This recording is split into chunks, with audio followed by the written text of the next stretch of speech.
What's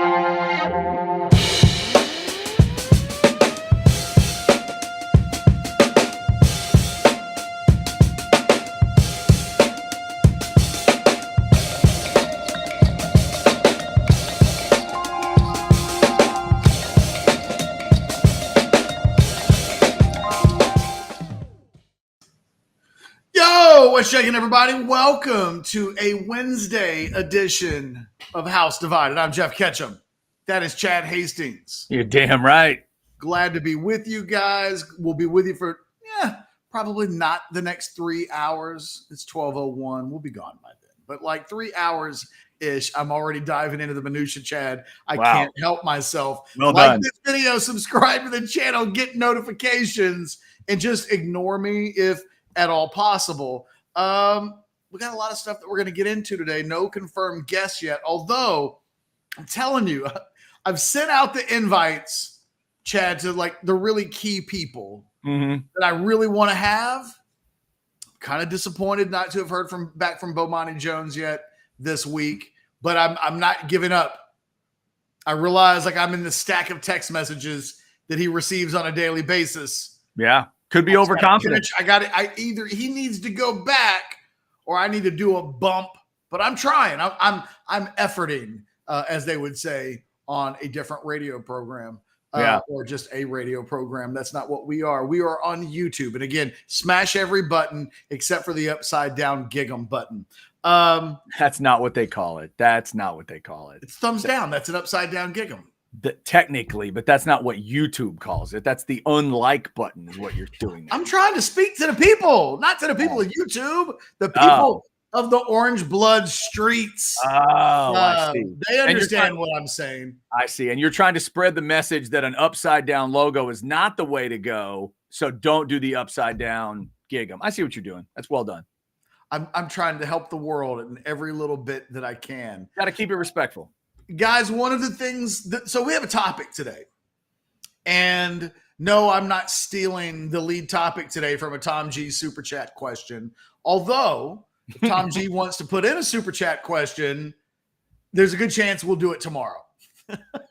It didn't happen yesterday. There wasn't an unsolved riddle, but I started thinking today, or actually yesterday, I was thinking about, it's pretty obvious that Danny Stutzman is the best player on Oklahoma's team.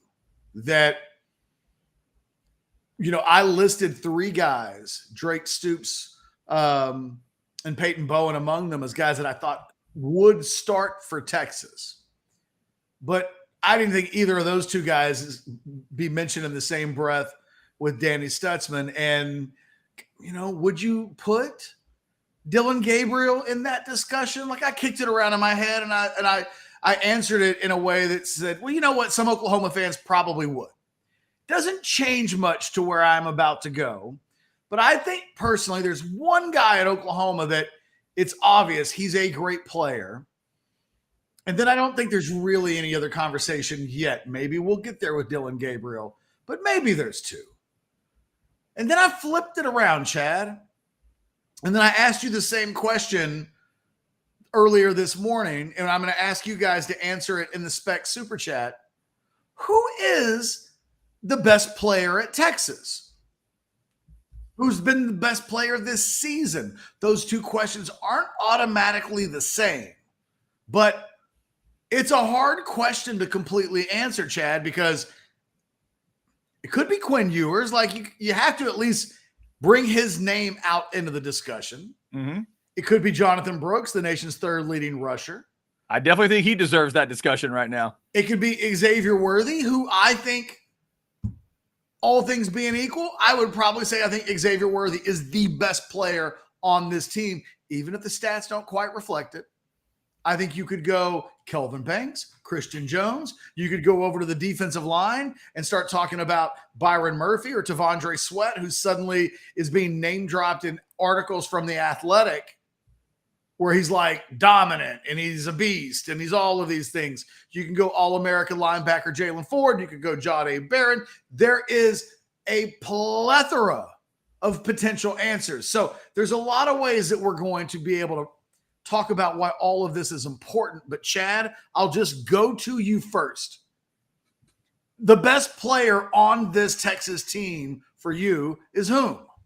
I'm going to use the dog show theory, which is the way I wish they would do the Heisman. The dog show theory is if you are a better, I'll use Ketch's breed.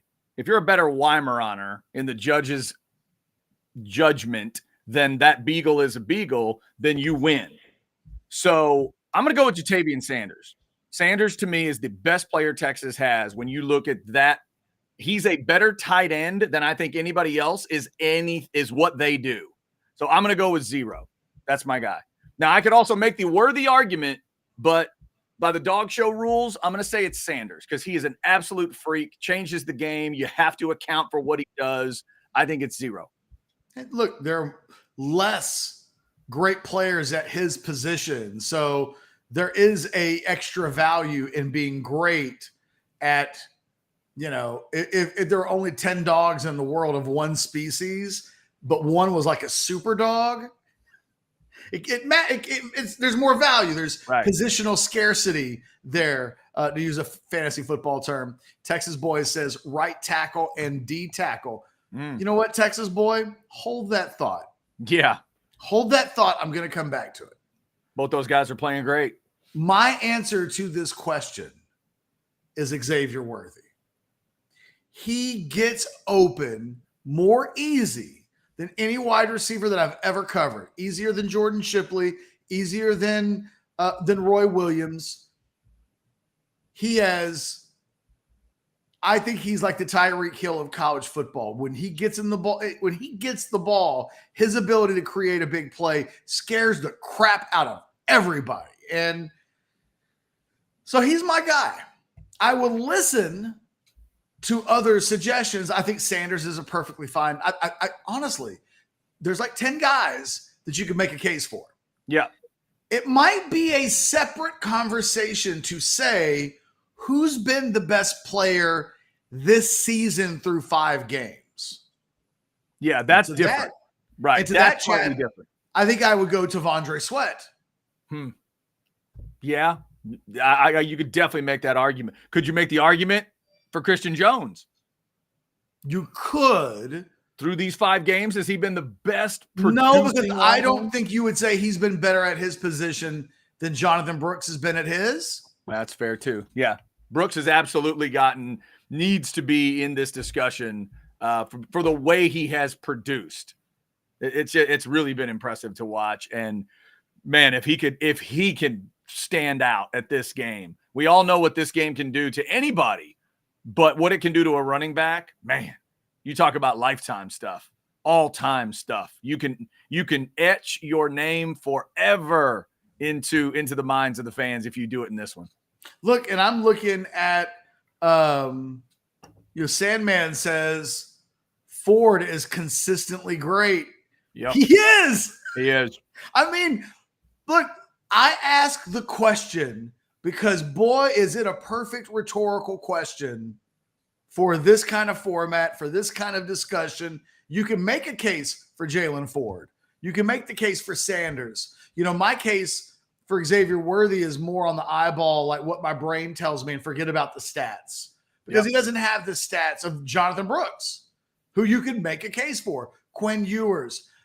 I think T'Vondre Sweat might be my guy to say who's been the best player pound for pound across both sides of the ball. But there will be other people who say, well, what about Byron Murphy? I think he's better than T'Vondre Sweat. And there have been games where through a vacuum he has. You can go Jalen Ford. The members of the Jade Barron fan club will raise their hand and say, what about Barron? Mm-hmm. And where I'm ultimately going with this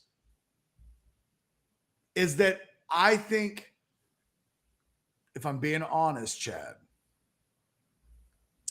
I'm getting closer and closer to picking Texas whipping that ass because what Oklahoma is dealing with is a team that has like 10 guys on it that you could justifiably argue they're the best player on a top 3 team.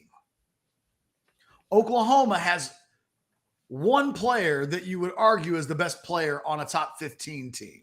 Maybe two. But I know this. I will disagree with an Oklahoma fan who dares put Dillon Gabriel into the Danny Stutzman discussion. Mm-hmm. That's another thing I wonder. If we do have any Oklahoma fans creeping into the Specs chat again today, do you think they'd put anybody else on the list? Like, would they?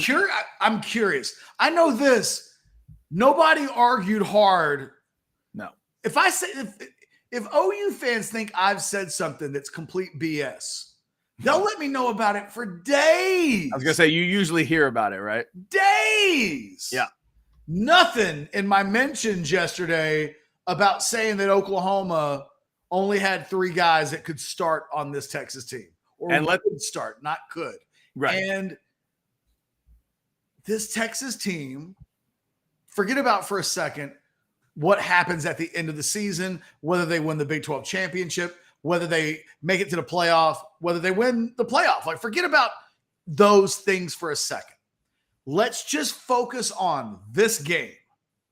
And in this game, you've got one team, a more proven team, with just simply a significant talent advantage. I mean, quarterback, running back, receiver, O-line, D-line, linebacker, secondary. Every position is covered. Yeah. Every position is covered. The only position that might not be covered is tight end if Sanders is either limited or can't play. And maybe and kicker if you go outside, you go into special teams. Yeah, but Oklahoma doesn't have a kicker who's so good. Like, if we had a Oklahoma like media guy on, and who knows, maybe we will by the end of the week, would they do what Kyle Henderson did, which is say, kicker's probably like the 3rd best player on the Alabama team? No. They wouldn't go that far, but I'm just saying you might say Oklahoma's got the better kicker. Yeah, but that's not the same thing as saying they think he's as good as Danny Stutzman. Correct. In a discussion of who are the best players on your team. Right. But I don't think an Oklahoma fan believes their kicking game is on the level of what Stutzman brings to the linebacking unit. And the thing is, Stutzman and Jalen Ford are kind of a wash. They're both great. Right. Okay. And quite frankly, Ford is a guy with 8 turnovers created in his last 12 games now, if I'm not mistaken. I mean, what he's doing right now is historically good on the Texas side. At best, I think for OU, that's a push. I mean, maybe OU fans feel like Stutzman is better than Ford. I don't know that I can say that, but okay, I'll give them some benefit of the doubt if they want that for the sake of conversation. But there's nobody else at any other position. And I know that you can say Dillon Gabriel because his quarterback rating is one of the nation's best. But as a guy who loves to talk about quarterback ratings, there also has to be some real world reality inside of that. And if you've never played well, really, against a top 25 team in your entire career, can we really base your greatness on 5 games this season against a bunch of chumps? I mean, and then, this goes back to the referendum chat on this Oklahoma team as a whole. What are you? Are you really good? The nation literally doesn't know. The one theme all week long, someone sent me a clip of a Barstool tweet from yesterday where one of the guys on their show was like, I don't know anything about this Oklahoma team. Like, are they good or are they just a little bit better than SMU? I really don't know. But I think they go into this game with, like, in a gunfight, they got like one guy with a gun and a bunch of dudes with some knives. And they're going up against like the Bolivian army, and everybody has it is very close to like Butch Cassidy and the Sundance Kid. You've got Stutzman on like the side of a mountain defending himself against everybody else with guns. And I think the closer we get to this game, the more I'm leaning towards Texas might just kick that ass. Yeah, no, I think it's fair. I think a lot of people are coming to that realization as well. If you want to jump in on the Specs chat, please do so. Get those super chats in. You know we love those. This may be an interesting way to phrase it. John says, real question is, if you did the 10 best players in the game, are they all 10 Texas players? No, because Stutzman's somewhere on the list. Okay, so you'd put Stutzman in your top 10 for this game? Yeah. Okay.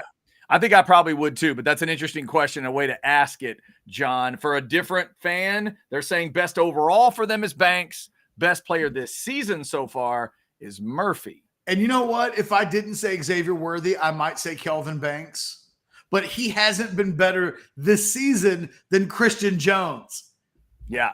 Christian Jones is having a better season than Kelvin Banks. That doesn't mean that I don't think that Kelvin Banks, isn't better than Christian Jones, because I do. And I mean, if we just lined up everybody on both teams and started picking players, Kelvin Banks might be number one overall. And then there's a question mark about where would the quarterbacks. I did this, Chad, with the Texas roster coming into the season months ago. And I had Ewers ranked, I don't know, like 17th. Mm-hmm. But I was basing it on not talent as much as productivity coming back from last season. How good were you? I couldn't rate Quinn Ewers over Ajade Barron because if you wanted to talk position, okay.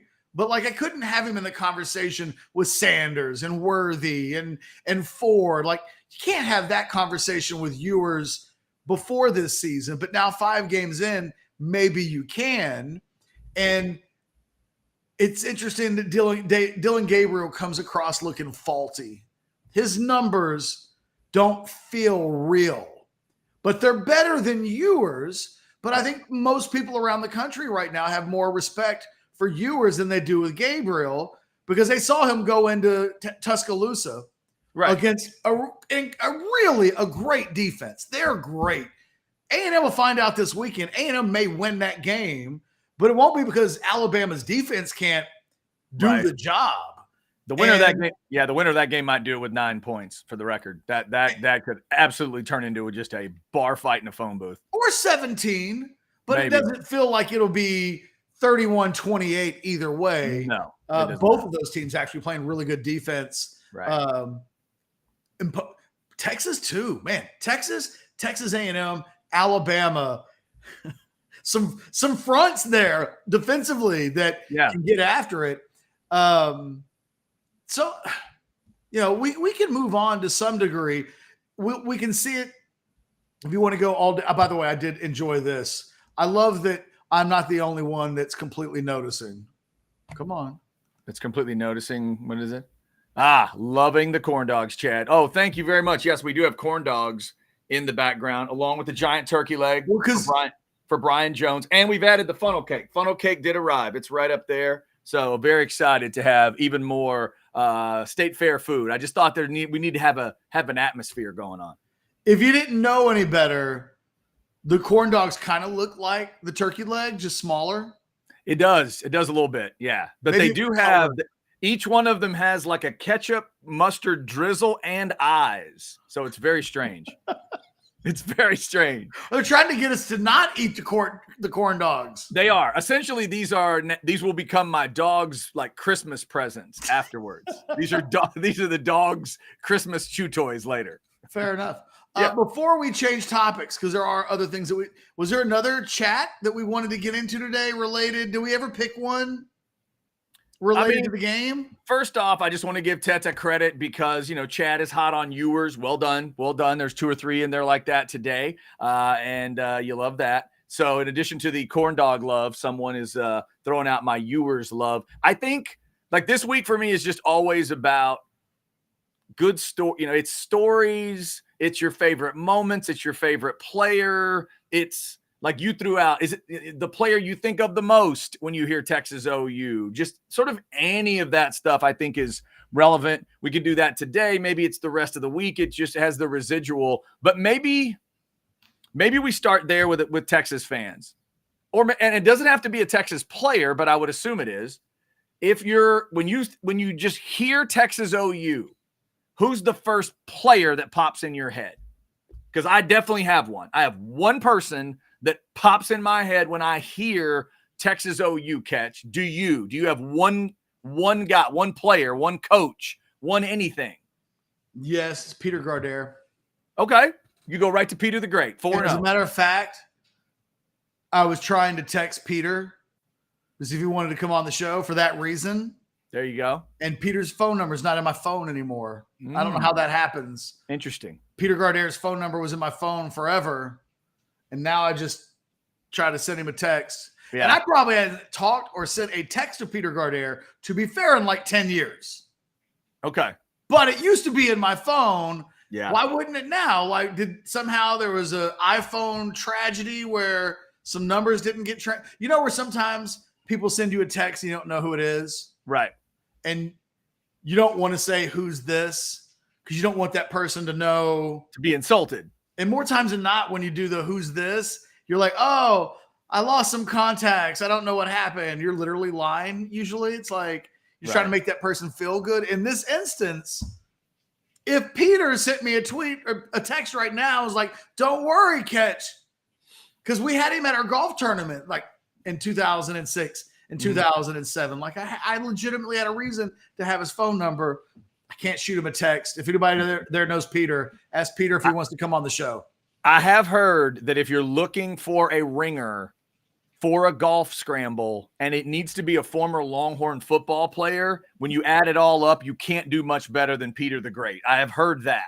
I've heard he's incredible. I mean, I've seen it with my own eyes. He is incredible off the tee. The stories I've heard, I've talked to probably, I'd say 5 to 10 people that have been in the group with Peter. Like they know it well enough that they literally stood there and watched it. And I'm like, just tell me what it's like. And they'll give you different versions of Chad.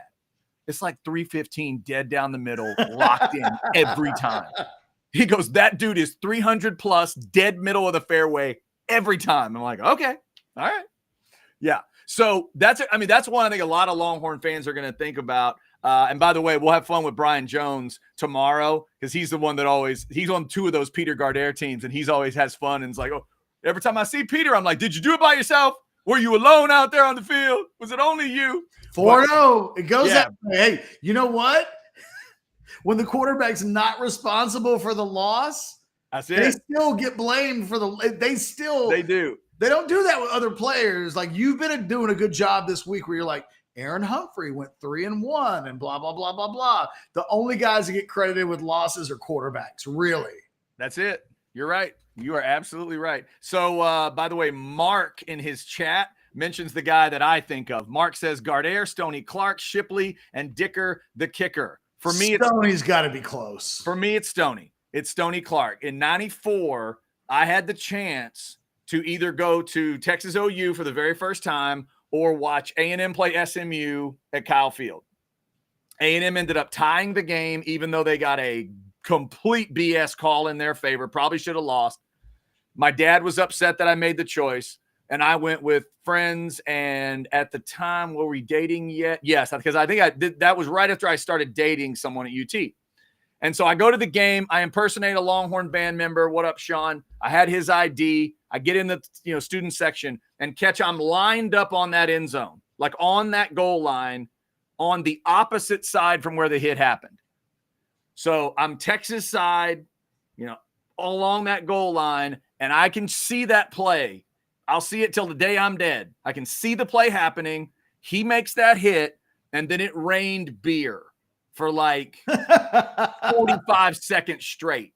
It was incredible. I walked out of there sticky and happy for my folks that I was with. And I'm rooting for Texas too. Obviously, I hate Oklahoma. So I was happy for them because they're Longhorns. I was happy it happened. I got to watch all the excitement. So Stoney's always going to be my guy.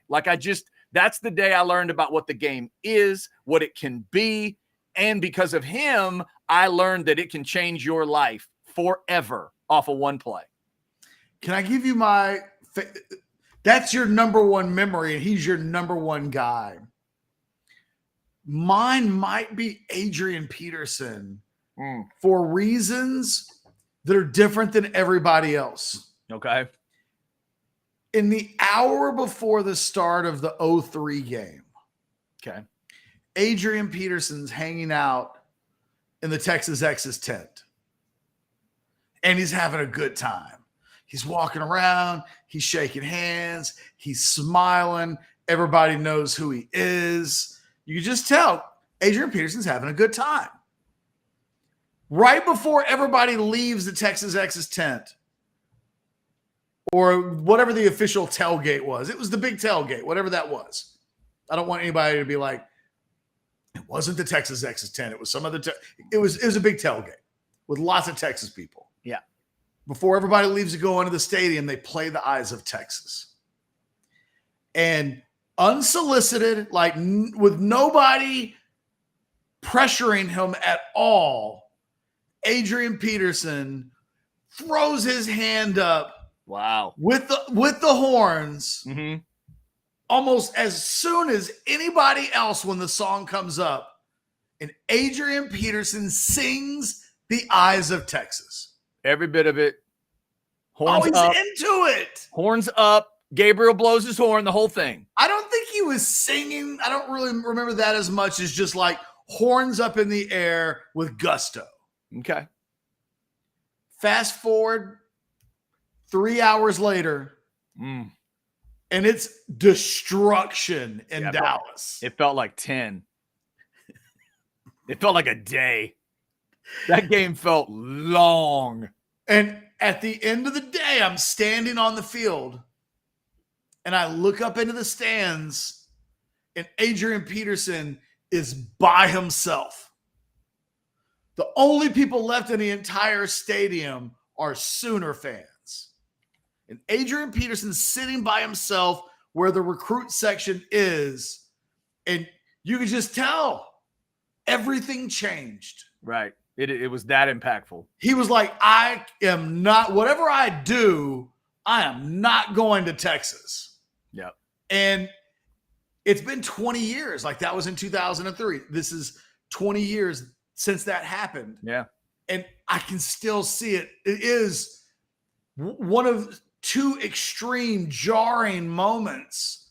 You know, it's like at one point I was like, oh my God, when I get back to Orange Bloods and describe the scene, what a story. Like people are going to be so gassed up at the idea that Texas might get Adrian Peterson. Yeah. And then by literally before I could,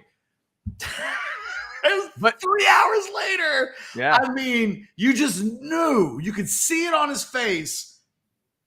It was so bad that it was over. And nothing that had happened 3 hours earlier mattered at all. And if you think about it, Ketch, it could have been, you could have ended up telling a different story if it could have been the story of you see it pregame, they still eat 65-13, and he could have proudly done the Eyes afterwards. He wasn't having any of that. Right. But I'm saying he could have decided, hey, this is who I am. It felt good pregame. I understand they had a bad day, but dadgummit, this is my thing now. This is my guys. He wanted everybody to see him do the hook 'em. Yeah, and the Eyes of Texas in the tent. And then he goes on to play with Vince Young, and who knows what happens. But yeah, but that's wild. It's a great story it's a different way, but it also talks about what this game can do.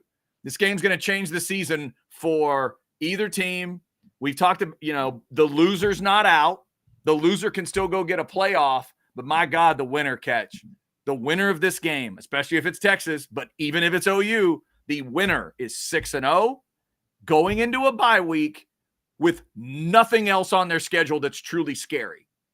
Not one thing. It's usually the best time for a bye week in the history of the Texas program. Yeah, and I don't know. They get out of it and they win. Mm-hmm. They can then enjoy the game and the outcome and what they've accomplished at the halfway point of the season instead of like a 24-hour rule.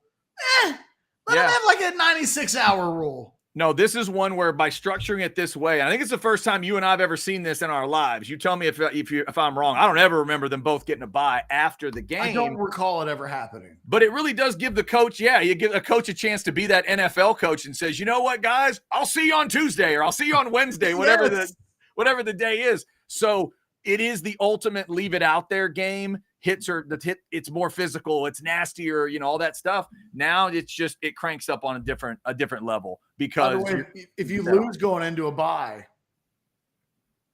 you're at practice on Monday. Yep. Oh yeah. There'll be extra practice if you lose because you're going to have to reset quickly to get back to what you hope is a playoff. But yeah, it's going to be massive. Let us know what you think. Some of your favorite players. What do you think of immediately when you think of Texas OU? By the way, Mark says great memory at across the street bar after the game. My turn to get around. I got behind Leonard Davis. It was an easy path to the crowded bar. Felt like Ricky for 15 seconds. There you go. Yeah, if you've ever been in a room with Leonard Davis, you want to talk about large humans, Ketch? That is easily one of the largest people I have ever stood near. Leonard Davis. Whoo! That's a big person. Quick Leonard Davis story. When Leonard Davis was at Wortham as a senior playing in the state tournament for basketball, I was working at KITV at the time. We took a camera with us to Thurs because that's where Leonard Davis was eating. So you get the big buffet. Heck yeah. And we made Leonard Davis self-conscious about the food. Because at 17, he knew what we were doing, which is large man at a buffet, video of large man destroying buffet. He got self-conscious about it, and I don't think he enjoyed his Thurs experience. No, that sucks. By the way, was Thurs the one that was the making up your mind? Thurs cafeteria, making up your mind is half the fun. Was that Thurs? Dude, I think that was somebody. I do not ever remember watching a local Thurs, but I do remember going to Thurs. Woo! I have done some cafeteria style buffets in my life.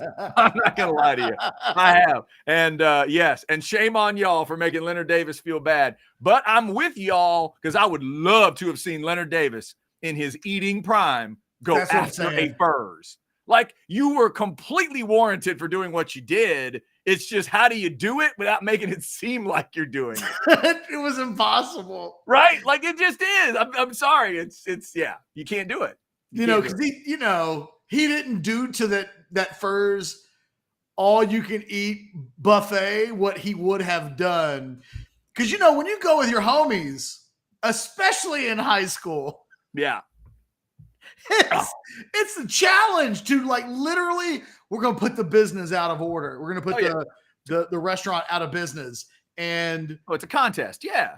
And we made Leonard self-consciously choose to behave. That's a shame. Yeah, that's a shame. You would have seen a great show. If you could have done a hidden camera, that put a GoPro in the corner, I'll never forget the look of the team, like the Thurs manager. Whenever you see a team walk in, there's a level of we're okay. It's go time. We got to make food. I'll never forget Oh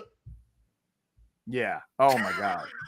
It's just incredible, man. Incredible. All right. So we got a lot of great chats coming in on the Specs chat line. Ketch, as long as you're talking food, let me talk a little Hayes City store. Oh, you got me hungry for this place. Oh, yeah. FM 150 out in Driftwood. If you are looking for a place to go hang, maybe watch the game, watch any game, just hang out, make your plans. Let me just give you one idea today. All the way at the end of your menu, a dessert idea. I'm not a dessert freak myself, but two of the best desserts I've ever had are at Hayes City Store. 2 words. Barry's Heaven. Just order it. If I'm wrong, I'll pay for your dessert. All right? Wow. Barry's Heaven. It's unbelievable. They also have the best key lime pie I've ever had in my life. Hayes City Store. There's your QR code. They're out in Driftwood. The incredible drinks, the food, everything done to such an incredible detail. You will never, ever be disappointed with what's going on out there. I could talk for an hour. I can't oversell it. It's like the movie The Usual Suspects. If you've ever seen that movie, Hayes City Store is the restaurant version of The Usual Suspects. I could talk to you about it for an hour, and when you watch, you'll still go, damn, that was a great movie. Exactly. Hayes City Store is fantastic. Go check them out. Say hi to Travis and Tamara and everybody that's there. Hayes City Store TX. hayscitystore.com. But most importantly, go to Facebook and follow them at Hay City Store, and you'll find out all the specials, all the live music that shows up. The weather's cooling down. Such a great place to be out there in Driftwood. Hayes City Store. Check them out. All right. When I go to Hayes, yes, the thing I have to have, like, I don't want to look at the menu. I want you to, and before I go, I'm having what? Assuming that you are in the mood for a burger, I would just start you with either the bacon jam burger or the blue cheese burger if you're into blue cheese. Why? I am not. So I would not do that. So strike that from the record. So bacon jam. We go bacon jam burger with you. But you telling me that your wife thinks it's the best chicken fried steak. That's her favorite, right? It is her favorite. Do you like chicken fried steak? If you're really into it? Fuck yeah. Oh, okay. Then that'd be a great place to start too. If you're way into chicken fried steak, I would do that. I'd start there because, again, their gravy I'd eat by itself in a bowl. See, that's all you were saying that. So if I'm getting the chicken fried steak, it's coming with the gravy. Yeah. Like one of these days, I'm going to belly up to that bar and I'm going to say, hey, give me a pint of Coors Light and a bowl of gravy. Like, I'm going to do it at some point. It's well, why don't you do that? And then, you need to get like a gallon of it. And then you can just go to like Dairy Queen and get some of their chicken fingers or something like that. Man. And always have the gravy on standby. Yeah, it'd be incredible. It would be incredible. So yeah, that's probably the best place for you to start. If you're into chicken fried, go there. But because of our burger bracket past, I definitely want you to have the bacon jam burger at some point. What about half a burger and half a chicken fried steak? You know what? That's it. You order one, I'll order the other. We'll be an old couple and we'll swap halves. There it is. There it is. And Travis will bring you some other stuff to try, I'm sure, because they do incredible stuff. The chips and queso, just some of the best ever. It's incredible. Oh, the last time I got to do one of these test taste things, I went to Big City Wings in spring. Yeah. And the owner is an Orange Blood. Okay. And hopefully he's in the chat somewhere. Shout out to Big City Wings. Yeah. And he just brought out like 5 wings of every flavor they have. Ooh, that's nice. No, I think if I'm not mistaken, and sides, and it was more food than it was. Leonard Davis could have done it. I had to tap out. Yeah, if I'm not mistaken, Travis I think he's been an Orange Bloods member for years, and I know he's a massive Longhorn guy. And so as much as he might like me, he really loves y'all. So I'm sure you'll be treated well, and I just want to be near it to see you experience Hay City Store for the first time. All right, so we are talking about, and by the way, for Teta, who's continuing to spread rumors about me, I did not paint myself like a hellraiser to get in the game. Although, Ketch, I'll say, if Kiss Girl had been around at that time and wanted to paint me up with the Gene Simmons style, I might have gone that way. If I dated a girl. Confused Kiss Girl? Is there a different Kiss Girl? Right. Like Kiss Girl didn't come along till years later. There was no Kiss Girl in the 90s. Well, Mila Jovovich played it in Daisy Confused. She was the Kiss Girl painting the Kiss. I don't know what they were, dolls or mannequins or whatever. Right. But I'm saying the Hellraisers did not have a Kiss person until many, many years later. And she does a fantastic job. Somebody said, I love using someone else's ID to get friends into games. Fun times. Yeah, Joshua, it was. I have people who are convinced, even through inflation, that the $20 handshake works. Really? Even now? I've never had anybody tell me they've ever been turned down from the $20 handshake. Well, not one time. I wouldn't tell somebody to give it a try for sure, because I want to make sure I'm in the game. I mean, it feels like a crime. Yeah. Right? Like it feels like the kind of thing that a police officer might be interested in. But there are people who will tell you, I had never had a Texas OU ticket my entire life, and I've seen 37 straight games. $20 handshake. Yeah, those are fun. Those people are fun. I've never really hung out with that person during the game, but I love those people. I met somebody at an LSU game with stories like that. I've been going to LSU games for like 40 years. I've never paid for a ticket. I'm like, what? What are you talking about? I always get it the day of the game. You've never paid for a ticket. Never paid? What do you mean you never paid? And they tell you the story, and you go, oh, okay, I get it. It was a good story.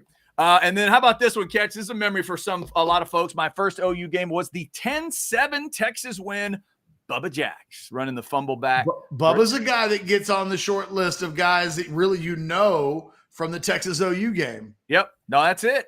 We were talking about this before the show. I mean, everybody knows Quan Cosby anyway, but Quan is known for a block in this game. Like that, everything is so amplified in this game. It's such a phenomenal experience. The people that have been, they know, but you can't say it enough. And one of the stats this week that I'm watching, Ketch, is third down defense. Both teams are really good at it.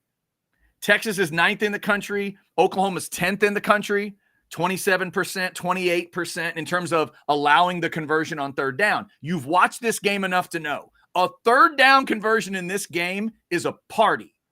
It is a celebration. When those sticks move, it's like 3 times what it would be in a normal game. When Quan Cosby threw that block on Lindy Holmes, it would have been awesome against Oklahoma State. It would have been good against Baylor. But hell, if he throws that block in the Ohio State Fiesta Bowl, it's not as big a deal as it was when he did it that day. Everything is just cranked up. It's such an incredible thing to watch, to be a part of. I get to be a part of it from kind of a third-party observation deck, and I know Texas fans live it differently, but God, the intensity of that game, how important everything is, and just every little thing and how it's amplified. That's what I think of more than anything about the game itself. That's why you got to be tied up. You got to be ready to play in this ball game. Otherwise, you get exposed, and we've seen that happen both ways. You know that story that I've told about going to Von Miller's high school? I went to DeSoto back when Von Miller was in high school. I've told you that story where the DeSoto coach is like, wait a minute. Yes. You're here covering that same day where I'm told by Von Miller's coach to basically go away because Texas will never sign a DeSoto player. Uh-huh. I met Lindy Holmes. Really? Did an interview with Lindy. Is he a DeSoto guy? What's that? Is he DeSoto? Yeah. Oh, I didn't realize that. Okay. And all these years later, there's a part of me that wants to do the Back to the Future thing. I want to take either the hot tub time machine or I just want to take the DeLorean back to like 2004. And I just want to warn Lindy Holmes, hey, man, trust me. Swivel. No, sit it out. Trust me. Trust me. Sit out 08. I know how big of a game it's going to be. Trust me. I'm from the future. Yeah. But Lindy, you're nice. You're a nice kid. Trust me. Don't do it. High ankle sprain it. Come down with, tell them you got COVID. It'll confuse them. But whatever it takes. Do you think he would need to see footage? Would you have to like show it to him on a probably phone? Hey, Lindy. Yeah, that. Just the thing is, like, can I take my iPhone with me back to? Because right, I didn't need to show him the play. Otherwise, he's not going to believe me. Oh, sure. You showed it. Let me put it to you like this: if you were Lindy Holmes, and I visited you 4 years before the game, and I showed you a technology that you've never seen before, the play, would you still do it? Yeah, I don't know, man. That was a big time moment, but that's how important they can be. Just individual moments like that. I'm sure there's Texas fans every time they see Cameron Dicker, that's what they think of, right? I mean, Did he have a bigger moment? Did he have a bigger kick? I don't think so. I never count the Dicker play on the level of the other plays. Okay. Like, it's not Stoney's tackle. Maybe because a kick, but you know what? That's not completely true because, I think about Justin Tucker's kick against A&M, or I think about Dusty Mangum against Michigan, and like those plays feel, right. I don't know. Maybe it's because they ended up losing to Oklahoma in the Big 12 championship game later in the year. And we haven't said it all week, but there's a really good chance that these two teams will play twice. Oh, yeah. And for all of the hype of this week, if you play them in December, everything that happens in October is like rendered moot based on the one experience. Because yes, Cameron Dicker, there's still a lot of people who are like, buy that man a beer. But nobody really remembers that game that way. That is the one little statistical anomaly, I think, is that year proved that if you win in October but then lose in December, literally nothing that happened in October matters. Yeah, I mean, on some level, I agree with you. Plus, the kick was in a tie game. It wasn't a winner. It was like the Vinatieri kicks at the ends of Super Bowls. They were all in tie games. If he misses it, they don't lose the game. The one thing I would say about that on the positive side for Dicker is he did stop what was happening at that moment. And what was happening at that moment was Kyler Murray trying to take it all. That was, you were up a bucket load, and that dude was about to take it from you. He was about to take it and crush your soul, and Dicker's the one that stopped that. So, you could be looking at 0-2 in that year and feeling a little different too. So, but you're right. There's a little bit of a difference there. But obviously, a big moment in this game goes a long, long way. Let us know who your players are. We were talking about the best players on the team. If you still want to give us your best players for Texas, please do that. Okay, here's a super chat coming in. Little $1.99. Boys doing one of these things. What's the statistic on beating a team twice? Huh? What do you mean? I think he wants to know, like, in the history of college football, when teams have played a team a second time, what's the winning percentage? And I have no idea. Oh, damn. Yeah, no, I don't know about that. And that was the first year it had ever happened, right? Texas and Oklahoma had never played twice. Well, that is the crazy thing, that for all of the big, the possibility of playing in such a game has now existed for a fairly long time, that they weren't in the South Division. But no, they've only done it once. Yeah, right. Just that one time. Here's a bad memory for a Texas fan. Austin says, Rocky Kalmus, Roy Williams from OU destroying us 63-14. Never forget that. And that was bad weather too, Ketch. That was one of those. I've talked to people that were at that game, and that's part of their story of, oh God, it was that game plus the weather. We had to get out of there. And yeah, cold, rainy, and that score. No, that was terrible. That was a press box game for me. Well, at least you were there. Oh, no. Yeah. That was pre-Orange Bloods for me. Okay. That was the last Texas OU. The single most iconic play is probably the Chris Sims play. It's Roy Williams Supermaning, hitting Chris Sims. Right. That's at least a decade, that was like the equivalent of the Ketch. That play was on ESPN or Fox or wherever every year. Yeah, and that's 01 because the 2000 game was such a blowout. Yeah. I couldn't tell you one play, but 01 close, tight game. He makes that play. Was it Teddy Lehman that grabbed that ball after he did it? Yeah, that was an incredible play.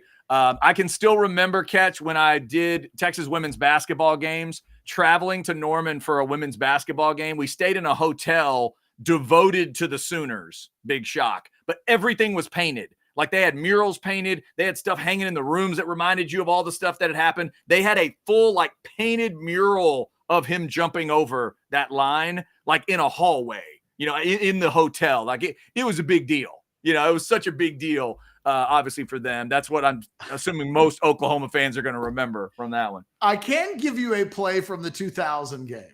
Okay. Quentin Griffin touchdown. I wasn't going to say it. I set that up. Yeah. He scored 6 of them. So you could just say touchdown, Quentin Griffin.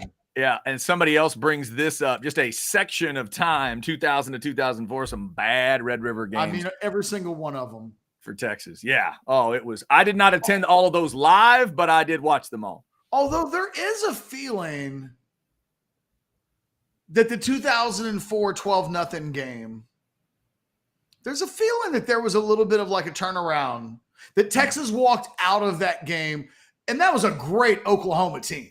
Yeah, most people thought that was another thrashing waiting to happen. That was an Oklahoma team eventually headed to the national championship game. And Texas in defensively, that was the single most physical, bruising, bloody, like concussion-filled game I can remember watching in the series. And because both teams just got after it. And I think Texas doesn't beat Michigan in the Rose Bowl that year without that game against Oklahoma. And Texas doesn't win the national championship against USC without beating Michigan the previous year in the Rose Bowl. Like, I think there was definitely like a butterfly effect that if you took that Oklahoma 12-0 game out, and just made it another version of that game where it's like 23-17, maybe everything stays the same, but I really believe something came. That's the only OU loss that I would ever point to that I would say, yes, it sucked, but I do think there was like some unwritten residuals that came out of that game in a positive way. And, coming out of that game, Texas basically doesn't lose again for like a year and a half. Right. It's interesting you bring it up that way too. I could make an argument, not for Texas, but I can make an argument for this Oklahoma team. They could have one of those Saturday. It's kind of why I bring it up. A certain type of loss could actually be a building block for them because it would do what you're talking about earlier. Nothing's proven yet. We don't know. There's so many people trying to figure out Oklahoma. If Texas beats them like 20-14, people will look at both teams will get love off of it in different ways. You will get more respect off of a close loss than they've had for any of their wins so far this season. And then a few of those wins, like last week, they pummeled teams. But if you ask somebody who watched the first quarter, it doesn't matter that they eventually pummeled Iowa State. Right. There's like a lasting, that game, they gave up 20 points in the first quarter and a half, and Iowa State sucks. And they're blinded by it. I think, Texas got that from Alabama last year. It was when that game was over, it was like, okay, Sark's doing something with this team. And although they dropped games later in the year that they shouldn't have dropped, and they had some injury issues and all of those things, there was like a legitimate, there was more than a moral victory but there had not been many of those. I can't. You tell me, were there ever any Aggie losses to Texas where all these years later you're like, we learned something about ourselves that day? Like usually the day just sucks. Yeah, I can think of one time in history when it gave the loser something that ended up being, I think, a little bit important. I can't think of it. No, I cannot think of it off the top of my head. You teams that lost to Peter Gardere are like, you know what? Learn life lessons that day. They don't want to hear that. No, they do not want to discuss that at all. Here's another good chat from Gabe. Never been to the game, but watched at the fair twice, 0-2 in those games, including 11. Sooners fans sitting around us were nice, though. Gabe, you got to get to that game. You got to get inside. It is absolutely amazing. Hey, $20 handshake. What's the worst that can happen? That's it. And, hey, Sandman's got one for you and me. 06 game was nice because it was a 2:30 kick. LMAO. Yes, those are good, too. One of these days, we'll get to those other kickoffs, but this will be another Kegs and Eggs 11 a.m. That was also like the Jordan Shipley, the 2006 game was the Jordan Shipley coming out party. That's true. Yeah, that's a good point. By the way, we didn't discuss it on Monday when Sark did it, Ketch, but I really liked the natural positive reaction to the 11 a.m. kick question. It was a little bit of a, it was like it was kind of a. Coaches love 11 o'clock. Yeah, towards the end, throwaway, but I loved the enthusiasm. I bought it. I believed it. And I'm like, yeah, that makes sense. Like, the coaches are generally against fun. Let's get up and let's go. I like it. If your reply to that was, Coach, but I enjoy drinking beer for like 10 hours before a game starts. I usually eat a few times in between. I puke, I rally, I party, we do keg stands. Then we go to the football game. The coach would just look at you with a blank face. Like, yeah, like what? What are you talking about? we get it all over with earlier than normal. Don't you understand? Yeah. By the way, shout out to the Specs chat, up over 300 folks. Why don't we hit them with a little Specs 15? Little 15-second love. Unfortunately, you may not see Jeff Ketchum dressed up like the rabbit, so you're going to have to enjoy the rabbit here. Here's your 15 seconds of Specs. No matter what you're needing, Specs same-day delivery can save the day with our Specs app or online shopping. From world-class wines to hard-to-find spirits and craft beers to gourmet foods, delicious snacks, and spectacular sweets. It's Specs. Cheers to savings. So if you missed yesterday's show, we learned two things. One, a good piece of news, and one, maybe a bad piece of news. The good piece of news is we found out what her name is. Her name is Lisa, and we are efforting to get Lisa on the show. We'd like to talk Specs and the history of Specs and just kind of who she is, because she's an icon. But also, Ketch has asked about the rabbit costume and whether or not he can get a hold of one for Halloween. Apparently, it doesn't exist, or there's like one, and they keep it locked up. And so we don't know if Ketch is going to be able to get the Specs rabbit outfit. So your kids are going to be disappointed. Have you prepared your kids for the disappointment, Ketch, for the end of the month? Because I know they can't be happy. No, I have not. As a matter of fact, I wish I could do one of those things where I could show you my screen, because I literally, during the Specs break, I have been Googling full-size bunny costumes. That is a weird thing to be Googling. I'm just saying. Well, I'm surprised I haven't had those things, because the government listens in on us, and, the phones. You've ever done that thing where you're having a friend with Blake? I don't care if I have the ability to share a screen. I might have porn up somewhere. So I was going to say, I don't think we all wanted to see all of that. I think we're good. We got Twitter, Nope. Gmail, Nope. Yahoo Fantasy. Nope. Which that just says fantasy. Sounds Somebody dirty. could completely get the wrong idea. Sounds dirty. Don't do that. All the way. Well, hold on. What the hell? Okay. There is the Google search that says full rabbit. That's yes, all it you says. don't. Right. No full rabbits. We don't need that. We don't need next to it is now the men's. The issue is, like, on this one particular site, which, by the way, the site that I'm on is called Oriental Trading. Here we go. Do we really call that? We don't do that, do we, in 2023? If your company was called Oriental Trading 200 years ago, don't you update it in 2023? Like, I'm self-conscious about even being on the website right now. You don't call people that anymore. I don't believe so. I think you are correct that would probably be that would not be PC. And why is this the place for me to find a bunny costume? And why would that be a bunny costume? Right. I have no idea. Also, Cotton has an idea for Halloween for both of us.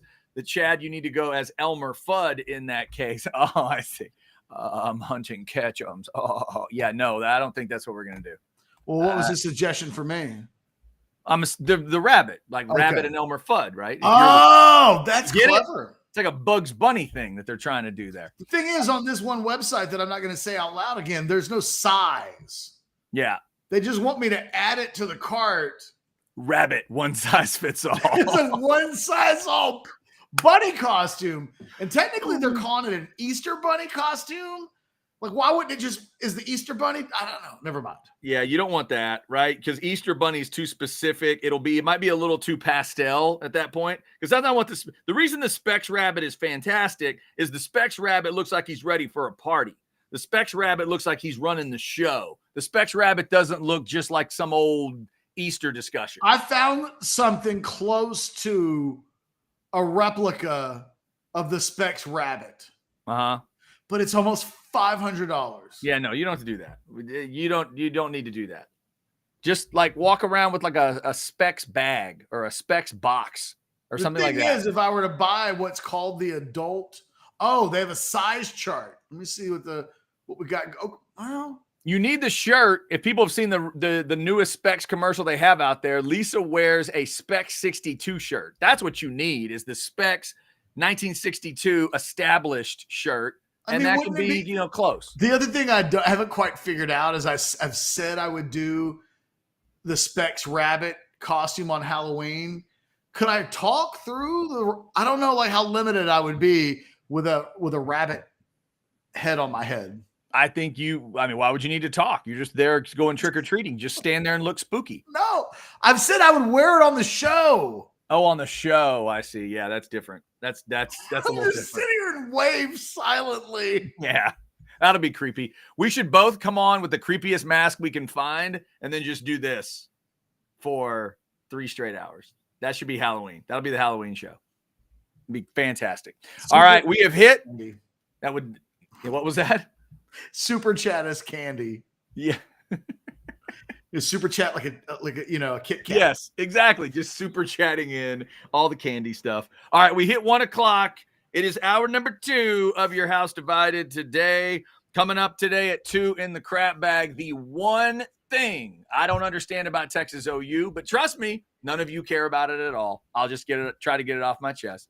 And it is the thing that actually got me on Orange Bloods for the first time. We'll talk about that at 2 o'clock. We got more on the game coming up, including a big matchup that you're going to want to focus on. And if you're a Texas fan, you might be really happy by the time this game is over. But if it's 1 o'clock, that means it's buy or sell time. Ketch, you want to go first or second today? I want you to go first today. All righty, here we go. Buy or sell number 1, Mr. Ketchum, the OU player that you are most concerned about making this his game is Stutzman. Sell. I'll go with Dylan Gabriel. I mean, that's the pathway for them to win, is that Gabriel has the moment that he's never had in his entire career. I mean, that would, if Oklahoma wins this game, the story, I think, would be Dylan Gabriel and not Danny Stutzman, even if Danny Stutzman is the better player. That's fair. All right, buy or sell number 2. You wish they'd switch sides of the stadium each year so the designated home team fans would get the tunnel. Buy. Okay. I don't really understand why it's not like that. Especially, here's my OCD, especially when Texas fans on that side would be geographically correct, right? If they're only going to do it one way, why is that the way that was chosen? Texas. I'm glad that I know you, because between that comment and what's coming in the crap bag related to the hat, I know. I'm just glad that I do a show with you, because I can lift myself up with regards to my nerdiness, to like my obsessions. These are the things that I ask. I'd ask somebody that question at my first game in a press box for Texas OU, and they looked at me like they wanted to throw me out of the press box. It was unbelievable. The thing is, I'm judging you on your comment just then while I have a link open on my computer. Literally, I'm staring at it with a full-size bunny costume. So how much I'm able to sit in judgment of you feels limited at the exact moment. It's all relative. I got you. All right, Mr. Ketchum, let's go to one of your teams. Buy or sell number 3. Your Phillies can beat the Braves. Oh, buy. Okay. I don't know that we will beat the Braves. The Braves are a great team, but the Phillies are built for the postseason. They have the success from a year ago to like draw confidence from, real belief. Also, late in the year, they played the Braves and took 2 out of 3. The Braves really had kicked the Phillies' ass all season long. But late in the year, they played a series in Atlanta where the Phillies took 2 out of 3. And it was one of those, like, we just talked about it, the 2004 Texas OU game, that like drawing confidence for future performances. And I think, by the way, Blake, I sent you a picture that will be needed for my buy or sell at some point. Just to let you know, in Slack, we've got bunny pictures. Oh, of course we do. Continue. All right. Oh, my God. All right, there you go. By the way, Phillies, Rangers, Twins, Diamondbacks all win. Everybody that won game 1 last year in the wild card round all advanced, just to let you know. Buy or sell number 4. I like that stat, Chad. Yeah, I like it too. As a Rangers fan, I dig it. Buy or sell number 4. The winner of Sunday Night Football this week will play in the NFC Championship game. Buy. Well, not saying the loser won't, Well, look, I think the Niners are going to win, and I think they're going to be there. My question is, if the Cowboys win, I've pretty much conditioned myself that we just don't get beyond the division game. So Cowboys can win 100-0 on Sunday, and it doesn't mean that I think in January we'll get beyond whatever. Look, the Girl Scouts can play the Cowboys in January at Jerry World for 60 minutes, and I'm convinced that it would be the Girl Scouts that would advance to the NFC Championship game over the Cowboys. That's fair. It is a bit of a barrier the Cowboys need to get over. Fair enough. All right, Ketch, let's go triple threat for this last one. Buy or sell. Turkey leg, better than a corn dog. Funnel cake, better than both. Ooh. We're going with all 3 State Fair classics that can be found in my background right now. Before I give my answer, I'll say I have always found the State Fair corn dogs to be overrated. Mm-hmm. In fact, you and I did a radio show at one point many, many moons ago where I proclaimed that the Sonic corn dog was better than the State Fair corn dog. And there were some unhappy people with that remark. You were right then and you're right now. The turkey leg is a perfectly fine piece of meat. So good. But it also can be not the best thing in the world for a variety of reasons, the least of which is sometimes you just get a bad piece of turkey. And that means I'm going by because it's pretty hard to mess up a funnel cake. The funnel cake is nice. You cook it, you put some sugar on it. I don't need strawberry goo. Just give me the fried thing with some sugar on it, and we go to town.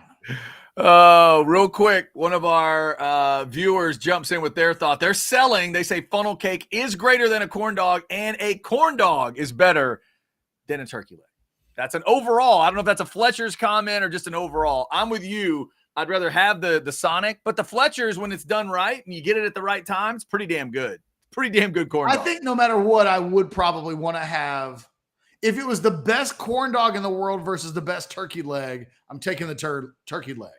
But if we're going on the average, right, I probably would go corn dog, even the Fletchers over the turkey leg. It's over the turkey leg, right? Because you just walking around gnawing on a turkey leg. Yeah, it's tough. It's burdensome. Like I need to be able to sit down at a table to eat a turkey leg. Yeah, you're right. No, it's I tough. watch people walk around the state fair gnawing on a turkey leg like they're a goddamn caveman, and it just confuses me. I just end up asking questions like you could have had anything. Yeah. You could be walking around in the fairground with any food you want. And you wanted to go, I know. That's the thing. Snarl to eating the turkey leg that I just don't quite understand. You're in public, man. You're in public. You're walking and not sitting. I don't get it. Yeah, I'm with you. All right, that's my buy or sell. What do you got, Ketch? Buy or sell number 1. You think OU's Danny Stutzman is a top 10 player if we were ranking the top 10 players in the Texas OU game this weekend? But you're not quite ready. There's more, but you're not quite ready to say he's top 5. Yeah, I'll buy that. If we laid out the list, it would probably be south end of that top 10. And I've been staring right at Texas in a very focused way this year and only seen a little bit of Stutzman. But yeah, I think he's back into the top 10. So buy. Buy or sell number 2. You'd rather eat 10 pounds of M&Ms than a 10-pound Snickers. Ooh, interesting. I'm assuming I get to pick the kind of M&Ms? Whatever you want. And the kind of Snickers, because there are now multiple kinds of Snickers. Okay. But it's 10 pounds of each. 10 pounds of it. Right. Now, is there a Not time? like in one setting. Okay. Just like for the next 10 pounds of candy, it's that candy. Is that what you're saying? Yeah. Okay. Let me think this through. And they can be like Snickers miniatures. Like you can do whatever you want to, but it's going to be 10 pounds. Months and months of eating this candy. Before I'm allowed to eat any other candy, I have to eat 10 pounds of this particular candy. That's exactly right. Here we go. Buy or sell. I'd rather have 10 pounds of M&Ms versus, you know what? I'm going to lean towards my late granddad, the great Buster Hastings. I'm going to sell and go Snickers. He was a Snickers man. And I think I could get enough variety out of the Snickers. Like there's enough going on because I get the peanuts and I get the nougat and I get the caramel with the M&Ms. And I'm a regular M&M guy. I wouldn't go peanut. So I'm going to go Snickers. I'm selling and I'm doing Snickers and I'm doing old style Buster Hastings Snickers, the regular ones, the big ones, till I get to 10 pounds. Thing is, I'm kind of with you, but for different reasons. Okay. I don't think I would want to eat 10 pounds of M&Ms. Yeah. And not have a Snickers at some point. Oh, see, I don't combine those two. I don't either. Plus, but I don't go get if I don't eat a lot of candy, but I usually get like a hair, right? Like I'll be in line and I'll be like, you know what? Some peanut M&Ms. I haven't had peanut M&Ms in like 3 months. Like I'll get some peanut M&Ms. But like it would take me a long time to get through 10 pounds of M&Ms. And at some point, I think I would want a Snickers more than if I had 10 pounds of Snickers. I would crave M&Ms. And here's the other thing: because Halloween's coming up, if you put a bowl, just a big bowl of the fun size Snickers next to me while I'm watching a football game or something, Ketch, I'll bet you I get to that 10 pounds way before I thought I would.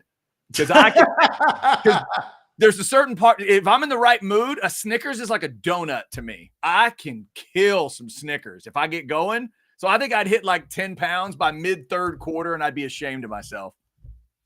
Buy or sell number 3. The WNBA has announced a new expansion team for the Bay Area. Okay. And we've now made it yet another day where the show hasn't gone the full hour, 3 hours, without the WNBA being mentioned. True. Even though Blake hasn't yet created, at least that we've seen, a banner, and that just makes you smile. Oh, yeah, bye. And by the way, if there ever is a banner, if he wants to get smart ass about days since we've talked WNBA 0, I want a legendary WNBA player on that thing. I want a legendary WNBA freaky hottie on there. Give me somebody in their prime. A hottie, what? Give me like a Lisa Leslie in her prime. Give me Sue Bird. Give me what's her name played at Oregon, Ionescu. Give me some give me some Candace Parker. That's who I need. Might be my favorite female basketball player of all time. Give me a little Candace Parker or Taurasi or somebody if you're going to do that. Come on now. Buy or sell number 4. By the way, Blake, the challenge has been made.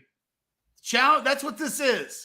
It's a Blake challenge. Here's what I want, Blake. This is what I want. I want you to find the sexiest picture of Candace Parker looking pissed. The problem is, if I do this, it's going to promote more WNBA talk down the line, and it probably won't. I'm just poking the hornet's nest at this point. Okay, kids at home, get your pen and paper ready. All right. Buy or sell number 4. Yesterday, by the way, these are much more fun when I just make them as I go because my brain just Yesterday, the subject of Jamie Presley came up on the show. Yes. More than 2 people, I don't want to say the exact number, it was 4 people. 4 different people reached out to me to let me know that if I had never seen Poison Ivy, The New Seduction, as a movie. Okay.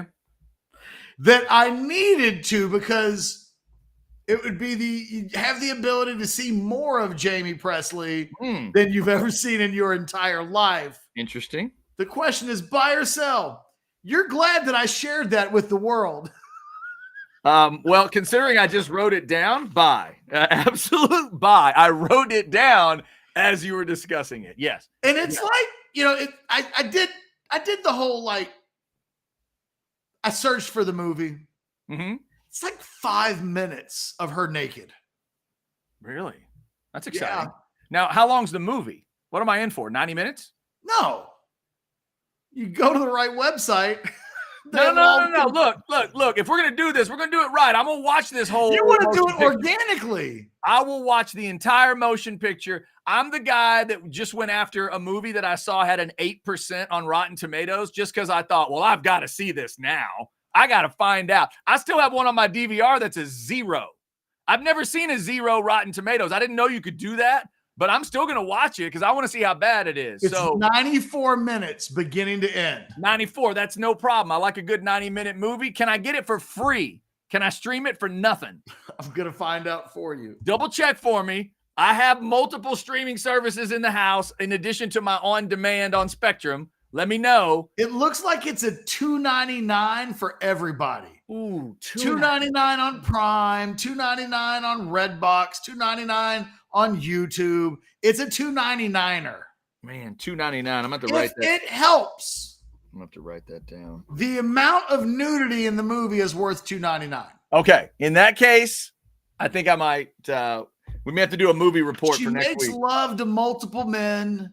There's a bathtub scene. Okay, so there's a lot going on in this Poison Ivy, the new seduction. So much so, I felt like I needed to let people know about this 26-year-old movie. Okay, so A, you had me at 5 minutes of nudity, and B, since next week is the off week, I think we should focus in on this movie. This should be homework. After we get done reprocessing Texas and Oklahoma, we should both be required to watch Poison Ivy, the new seduction. Do you agree? Yes. Okay, and we'll do a movie report in the crap bag next week. We'll pick a day. Because it's only 94 minutes. Yeah, I mean, that's easy. That is easy. Dude, I'm trying to get through American Gangster right now with Denzel Washington. Good grief. It's like a Godfather movie. Have you watched that thing? It's you aged a year from beginning to end is what you're saying. Oh, my God. It's like 2 hours, and it's like a Marvel movie, that thing. So real quick, before my final buy or sell question. Yes. My favorite podcast is The Rewatchables. Bill Simmons does it. It's always a movie. I'd say 4 out of 5 times it's always a movie that I've seen. But every once in a while, they'll throw a curveball at me, and I'll go, I've never seen that movie. Mm-hmm. The movie this week is Toy Soldiers. Have you ever seen that? No. It sucks. I know the Martika song, but I've never seen a movie about it. It's Rudy's in it. Okay. And like I couldn't get through it all last night, and it might only be like 40 minutes. I don't know. Rudy's in it. And he's playing a prep school kid who has to defend against like a drug lord invasion of the school. I haven't got far enough into the movie to completely judge it, but the first 20 minutes, it's wow.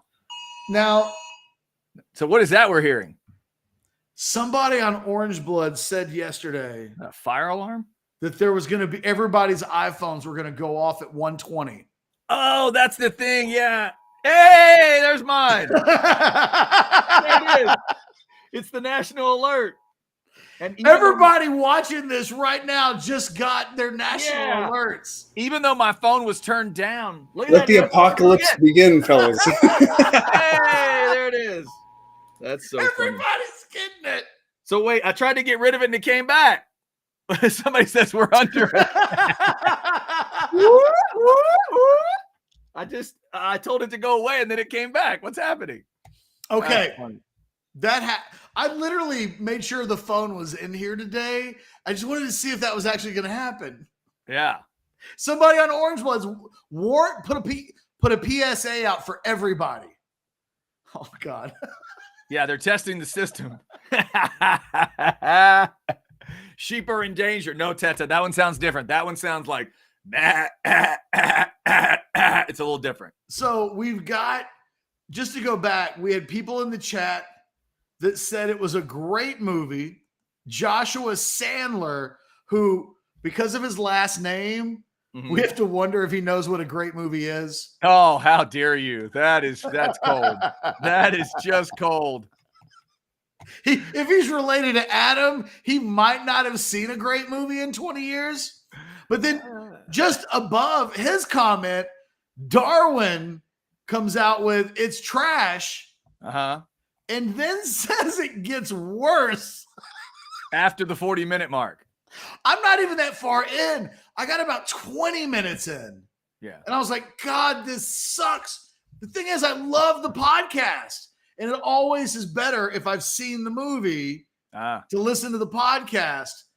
It better be the greatest podcast of all time, because this movie sucks. And I'm seriously debating whether or not I should message Bill Simmons and just go, what is up? How did that happen? What is going on? By the way, Texas Boy did throw us a super chat in the discussion saying we all have COVID now. That's not how that text works. That is not how that text works. Somebody else says it's the OU sucks alert. Yes, Sandman probably is. That's a good one. Someone else says the purge. Oh, God. That's not the purge beginning. That's Jay Ward, like, projecting his desires. Yes, exactly. Exactly. And then what we have happened, police? I got the alert. I thought that was the sign that we could just maim anybody for 24 hours. And we have a disagreement with you and me on the chat. Too broke to pay attention. You guys are both freaking high. Very few things beat a Fletcher's corn dog. I would agree with that, but one of those things is a Sonic corn dog. The truth is the truth. And throughout the year, I will go grab a bag of Sonic corn dogs. I am not ashamed to admit it. They have a special coming up on Halloween. Oh, the 25-cent corn dogs? They go 25 cents, or it may be gone up to 50 cents or whatever. It's worth it. I'm telling you, Ketch, in the last year or so, I'll just run by there. I'll show up at the house with like a bag of 3 or 4 corn dogs, and my wife and I are happy. Like, it happens all the time. Well, the thing is, the great thing about the Sonic corn dog, look, man, you got to be a little bit overweight to know some of these statistical. Like, you have to be motivated to count calories. The beautiful thing about the Sonic corn dog is it's 250 calories. Okay. So, like, if you eat twice a day and you're sticking to the 2,000 calorie suggested diet that, like, you know, the health department gives us, you just eat a shitload of corn dogs and be completely full and happy, and still only be like halfway towards your 2,000 calories. That's another way of saying I may or may not have gone to Sonic before and bought like 4 corn dogs. Exactly. It has happened. It does happen. Coming in on the chat right now, Joshua says his wife prefers Sonic corn dogs. Now, the people are uniting, and I love this. See, Ketch, this is extreme. Chris says 28 Sonic corn dogs or 1 Fletcher's. Well, calm down. It's like state fair time. I'd take the 1 Fletcher's now. I don't need to down 28 of them. Come on, man. What are we doing? But here's why they're mad. This is why they're upset, Ketch. Sandman says Sonic is an Oklahoma franchise, so that shit don't fly this week. Okay, all right. Fair enough. We're talking about what's the better corn dog. We're just talking about the corn dog here. None of us are eating corn dogs at the exact moment, although because I did the modcast at 11 and our show came on at noon, I haven't had lunch yet. Ma, the corn dogs. Corn dogs. Corn dogs. Also, Ketch, before we go any further, I believe Jennifer's voice needs to be heard. Jennifer on the chat. I think I say this every other day, but I love Chad. Thank you, Jennifer. Thank you. Well said. Well said. Sorry. Kind of hurts my feelings. My ego. She didn't say she disliked you. She just said, you know what? She didn't say she loved me. No, that means every other day she thinks she loves me, but she knows she loves you every day. It's not what she said. That is what she said. But it's not what she said. That's what I'm appropriating what she said. And by the way, what is your condiment game on a corn dog? Me? I'm straight up mustard. I'm with you. Give me a couple of mustard packets and I do the snake.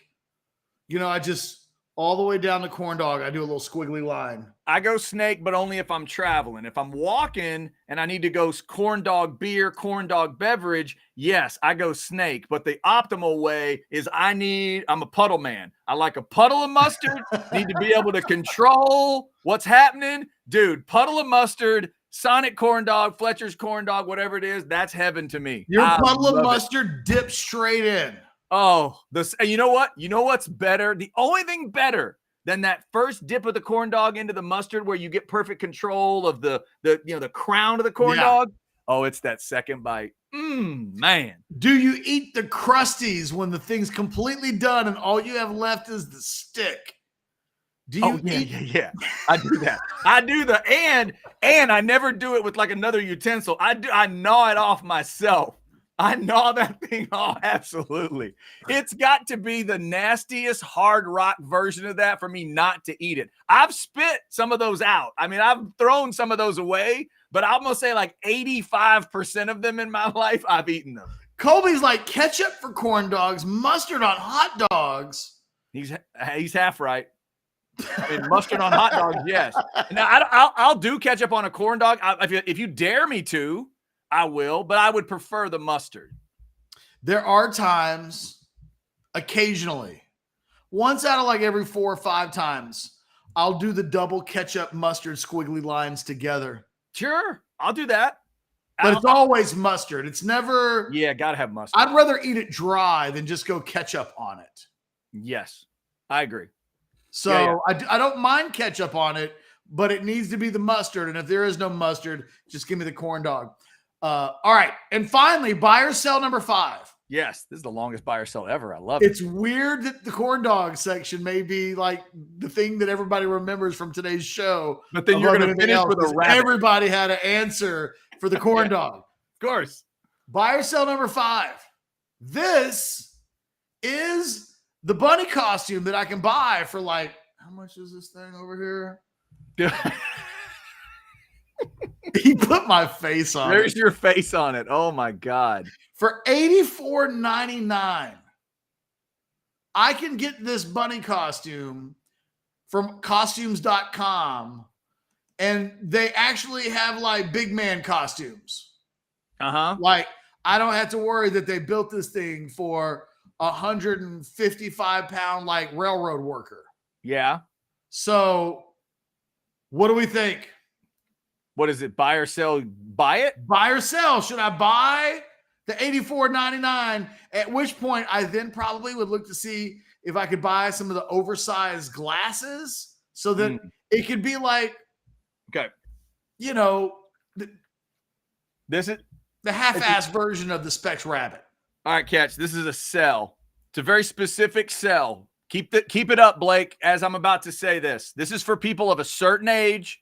I'm 48 years old. I have a very strong feeling about this. It is a sell, Ketch, because you in that rabbit costume would freak me out and remind me too much of the guy in the rabbit costume that was trying to kill Wheezy on that episode of The Jeffersons. So it's a sell. It's a sell. Do you remember the most terrifying episode? Grudges? Do you remember that episode? It was the scariest episode of television I think I've ever seen. Maybe even scarier than when James died on Good Times. Maybe even scarier. Not scarier than what almost happened to Dudley in the bike shop on Different Strokes. But when Wheezy was all dolled up, and she looked fine in that episode, when she was all dolled up for Halloween and something happened, and she saw the murder, she saw someone get shot in the apartment across the way, and that creepy dude with the glasses and the bunny outfit was coming after her. Woo! Scared me to death. So sell. I don't need you looking like the guy that almost killed Wheezy. So the comments in this, okay. Multiple people have made the Christmas Story comment for you, saying you need to go with the pink bunny outfit from the Christmas Story. That is not what this was supposed to be at the beginning. I'm not a midget, Tracy. You're not that tall.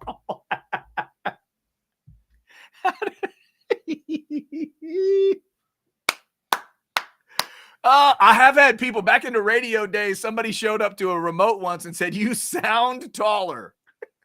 And I'm then like, you got what? Joshua, who's double dog daring me. Oh, there Suddenly you go. I feel like Marty McFly. Yep. No, that's another Christmas Story reference. The double dog dares Christmas Story. Oh, If he called you I'm chicken, feeling right. If he called you chicken, it's Marty McFly. Oh, what are we doing? Well, come on, Charles. Charles, it's the bunny costume. That is Fattest bunny in the woodlands. it's rude. Maybe. Rude. Fattest rat? That just feels unnecessarily insulting. Really does. It's really Yeah. about you calling me a rat than anything else. Yeah, I'm going to Nice. sell on that. See, Ketch, the original idea was so great. There's no way I think we just have to deal with the fact that you're going to fall short of what you were doing there. And if the specs people can ever find you one, it's cool. But I don't think we need to go after the half-ass The version. thing is, the other costume looks like the Specs rabbit. Okay, but $500. if your face is exposed, the answer is no. It's not exposed. Well, then, okay, I'm going to need to see it before I would say yes. That's a lot of money. What if we did this? Specs probably isn't going to give us an extra $500 so that I can be the Specs rabbit as closely as possible. That's correct. If They're probably anybody not. wants to sponsor their business or anything that they want on Halloween Day, right? So it's the Halloween edition of House Divided, which sounds kind of Halloween spooky. Ooh, No, good come Lord. inside House Divided. This is going to be my least favorite Halloween ever, isn't it? I know This you is- hate Halloween. This is really going to be bad. I think, by the way, for the record, I think you need to just get rid of the rabbit idea and give me the $500. That's what I think you need to do. No comment, JB. I will neither confirm nor deny. Will neither We're finding confirm nor out. deny. Finding out. Look, Colby, my wife is already down. She's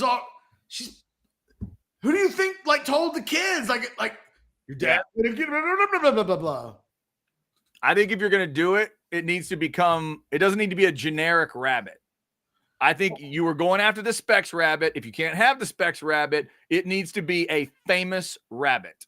Hold on. Like we I'm need to gonna take know a it when we picture. see it. I'm gonna take a picture of this rabbit. It needs to be Bugs, or it needs to be Bugs Woman, or it needs to be, who else is a rabbit? Jessica. You as Jessica Rabbit might be extremely hot. I'm gonna guess that would not be the case. That's probably not. Yeah, that'd be really bad. Would I at that point, am I trying to do something with man boobs to be Jessica? Am I girdle? Am I wearing a girdle? What am I doing? You as Roger Rabbit would be good. Can you give me like the please with the lips quivering? Can you do that one? It's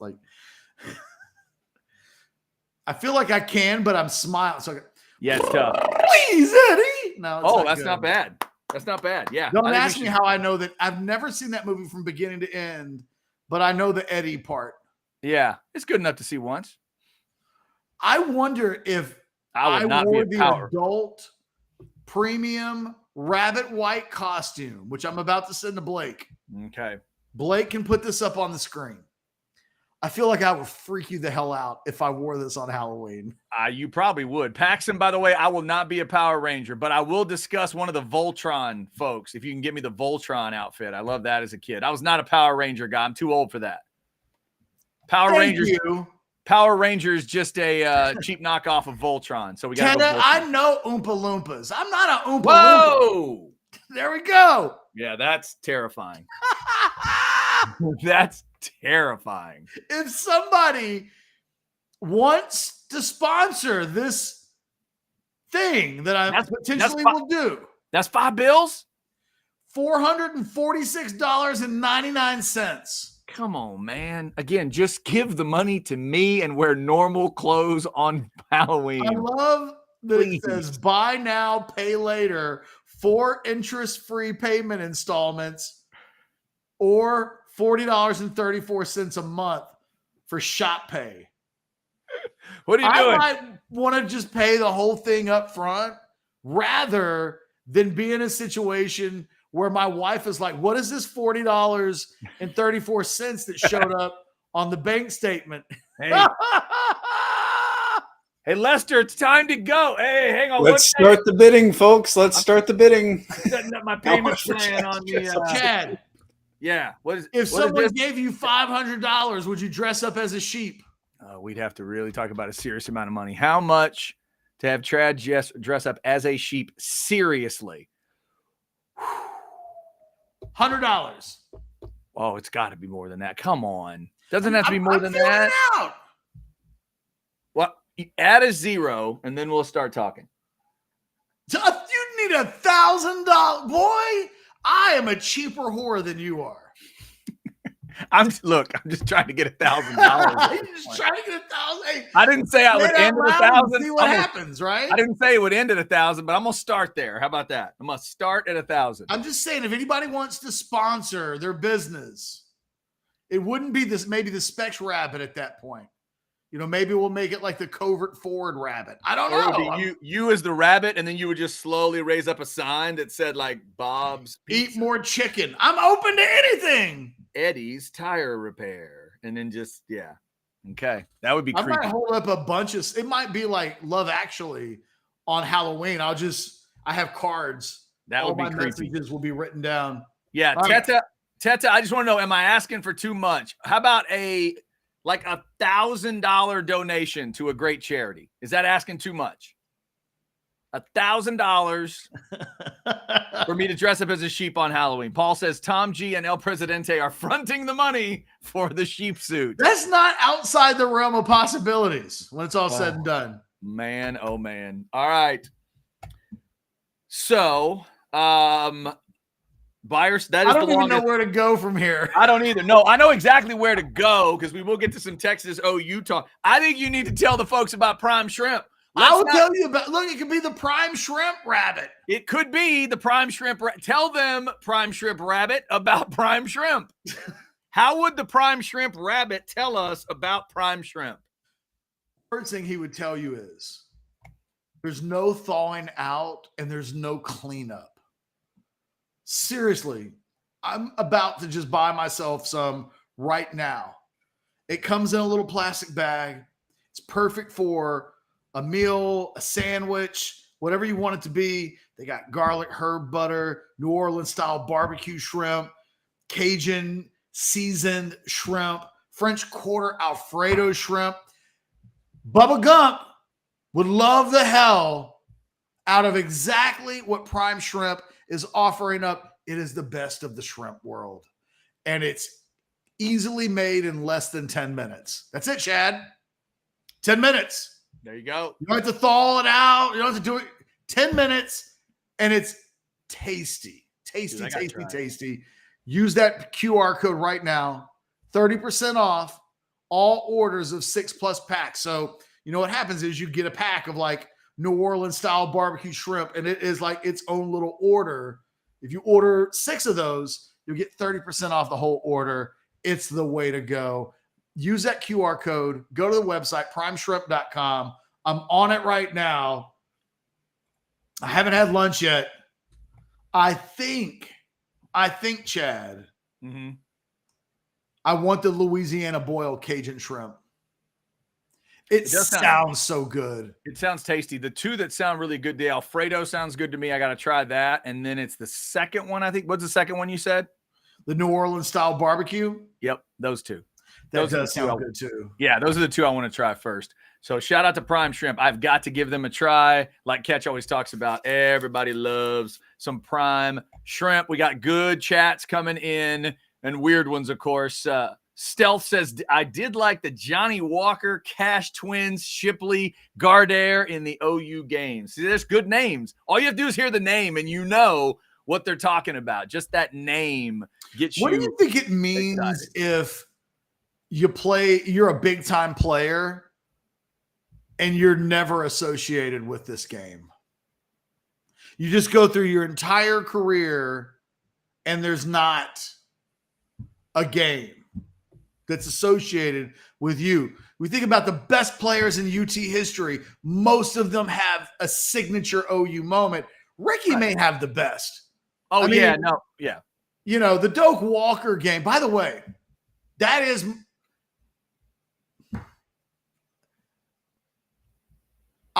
my girlfriend from Kansas at the time and I were going to this game. It was her first year as a student at the University of Texas.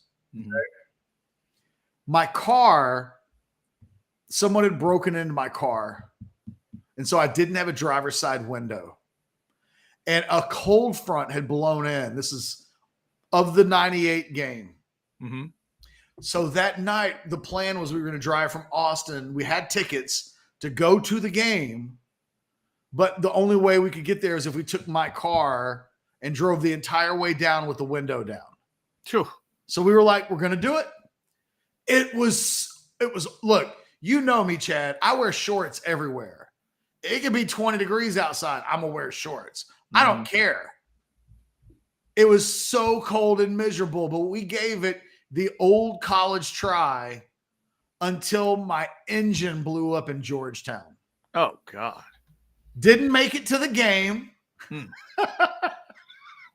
Didn't come. The good news is we were still close enough that like my mom could come help. Sure. We weren't like in Waxahachie. Right. And then the car blew up. And then you couldn't get to the Cotton Bowl. And then you didn't know how you were getting home. I didn't make the 98 game. It is one of my biggest sports regrets ever. Yeah. Because that game.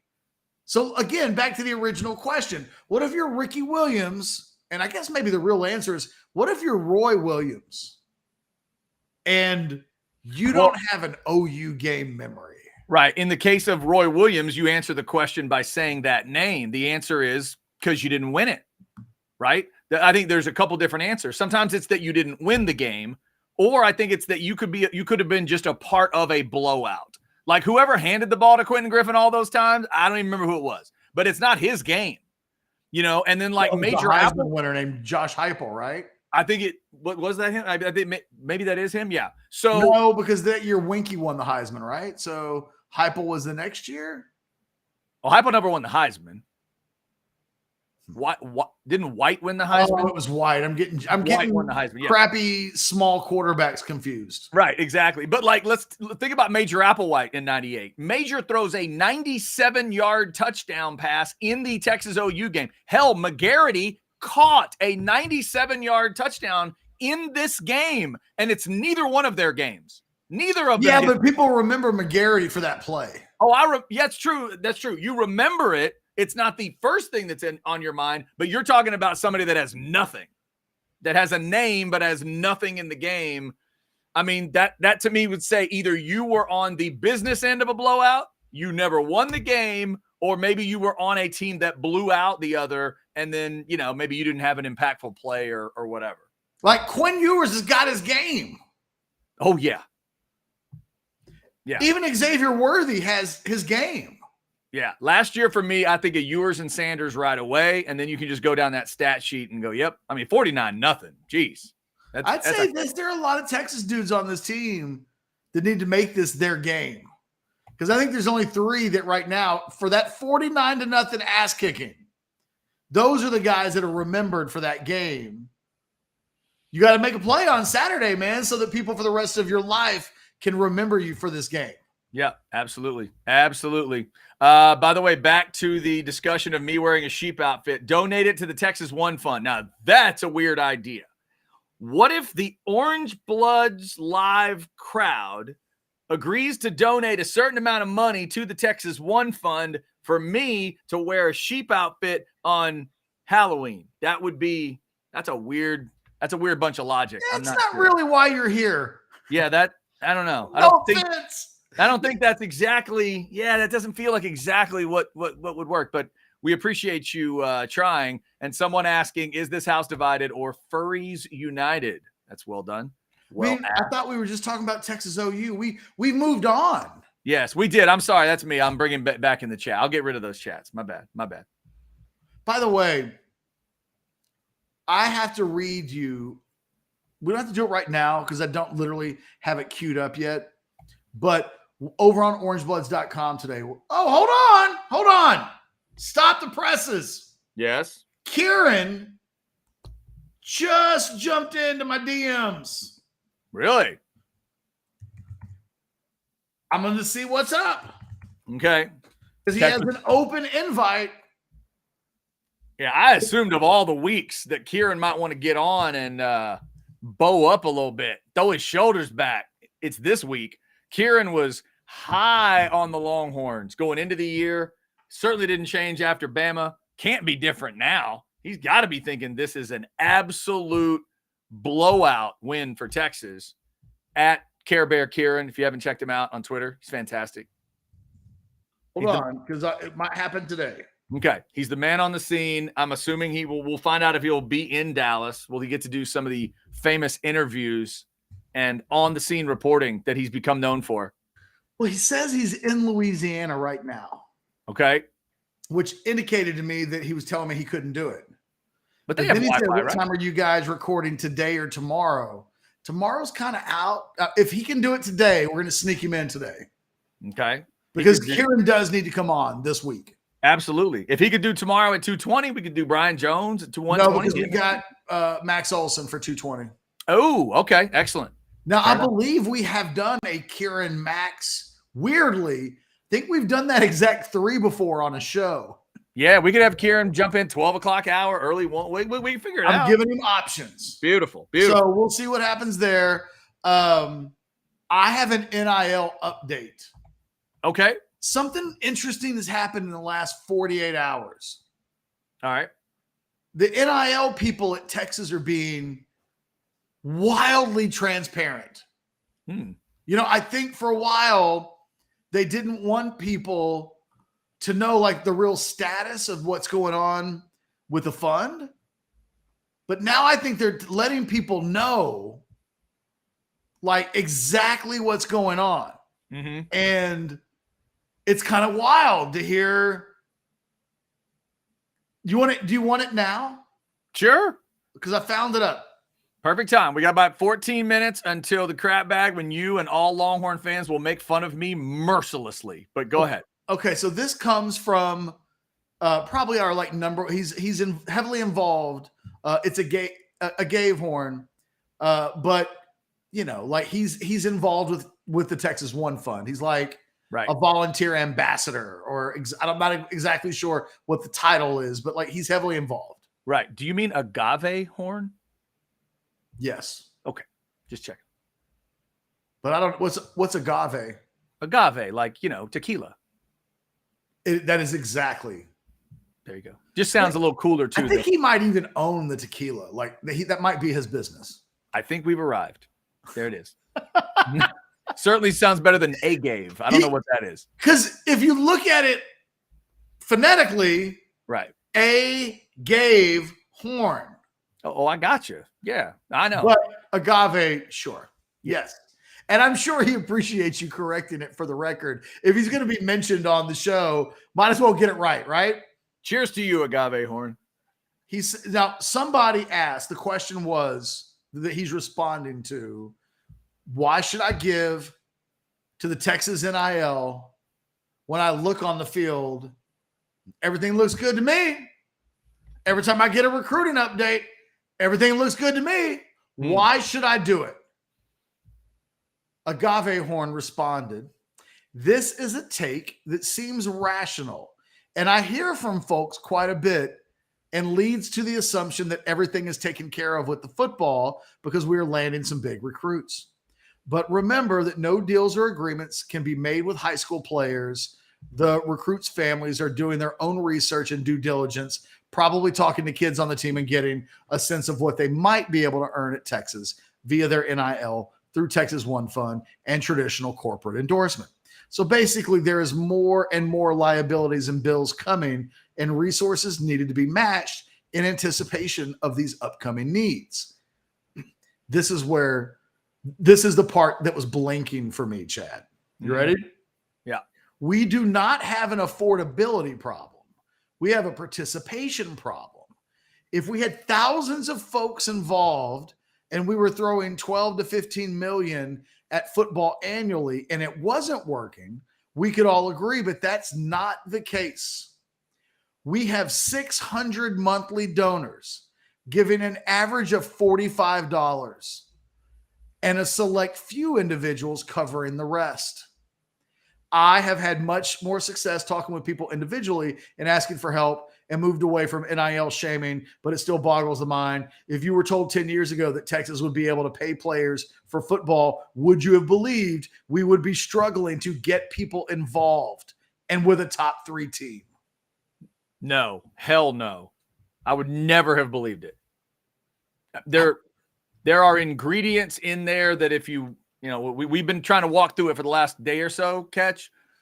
I get little elements of it, but I am surprised. I'm surprised. I thought if given that chance to pull the sword out of the sheath and really swing and really use it, they'd be Texas. That's $27,000 a month. It really is like a drop in the bucket of what they need. And I'm shocked that they were able to be so transparent to like put out in front of people. You want to know how things are going? This is how things are going. We need more. And when he says we need more, he gave you the mathematical capability of getting a calculator out and going, all right, well, 600 times 45. Holy shit, that's not a lot of money. So, and just to be clear on this is somebody that is putting this out where again? It's on Orange Bloods. Okay. So this is an Orange Bloods poster. That's Who knows? This out. Yeah. It's someone that knows, someone that's in the know, that's letting everyone know what's happening. And based on the math, based on what we were told earlier this week, it sounds like Texas grew on the NIL front between like 15 and 20%. They almost grew 100 in a day so they would have been sitting at 500, right? Mm-hmm. And then I wrote my column on Sunday night, and on Monday they almost added another 100. So that's a growth of like 20% in one day in terms of monthly donations.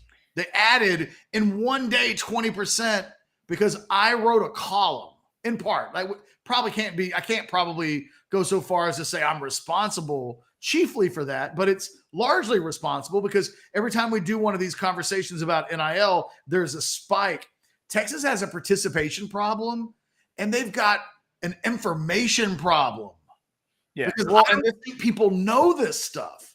I saw a retweet. I guess it was from Anwar in the last day or so where there was something that had come out, I guess in August, but then it was retweeted recently. Del Conte retweeted yesterday. Yes. A tweet from Sark who was stressing the importance of giving to NIL.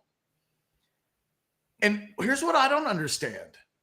Why are they not putting this on Godzillatron at home games times, once a quarter? Well, like, why wouldn't you? There's a commercial that specifies Texas NIL. This is all that it's doing. We need more. Go here today to participate. Like, they need to be constantly educating their audiences in mass numbers as much as possible because they really do need to be in the thousands in terms of active monthly concurring donations. Right. And they're in the hundreds. Because they need to get everything, all the stuff that can be on top of the table, as we've talked about, needs to be on top of the table. And as we were talking about this yesterday, what did Blake, the super producer, do? He put the QR code on the screen that people could literally click during our show. So to your point, how is it that right there doesn't happen a couple times during a game, 5 times during a game, 10 times during a game? And Ketch, here is a little secret about Texas fans at home games. Some of them drink. Some of them drink a lot. The inhibitions are affected. You're telling me that a drunk Texas fan in a suite, out of a suite, third row from the back, you're telling me they wouldn't scan that? At least it should pop up. You should be able to take your phone and scan Godzillatron. Yeah. And how do you? When poker was legal during the days, like in 2008, when I would play poker in the middle of us doing a show, it's all these years later, doesn't sound even funny to me. No, it wasn't funny then. It was amusing. Yeah, it was kind of funny. Okay. Hey, and that show kicked ass. It was a great show. I'll remind you, Chad has probably forgotten about this. In the fall of 2008. Oh, here we go. Chad and I do you know what I'm going to bring up? I absolutely do. Chad and I had been doing a show for just a few months. And we finished number 1 in the book in the fall of 2008. That's right. And the station made like banners and all of this stuff. And I was kind of excited about it. I was like, Chad, we're number 1 in the market, man. And Chad was like, look, man, I've had some good books. It don't ever mean anything.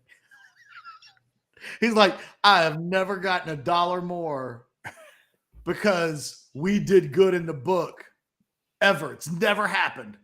The first time it happens, I'll get excited about it. The first time I finished number 1 in a key demographic in the book, which our station was so poor.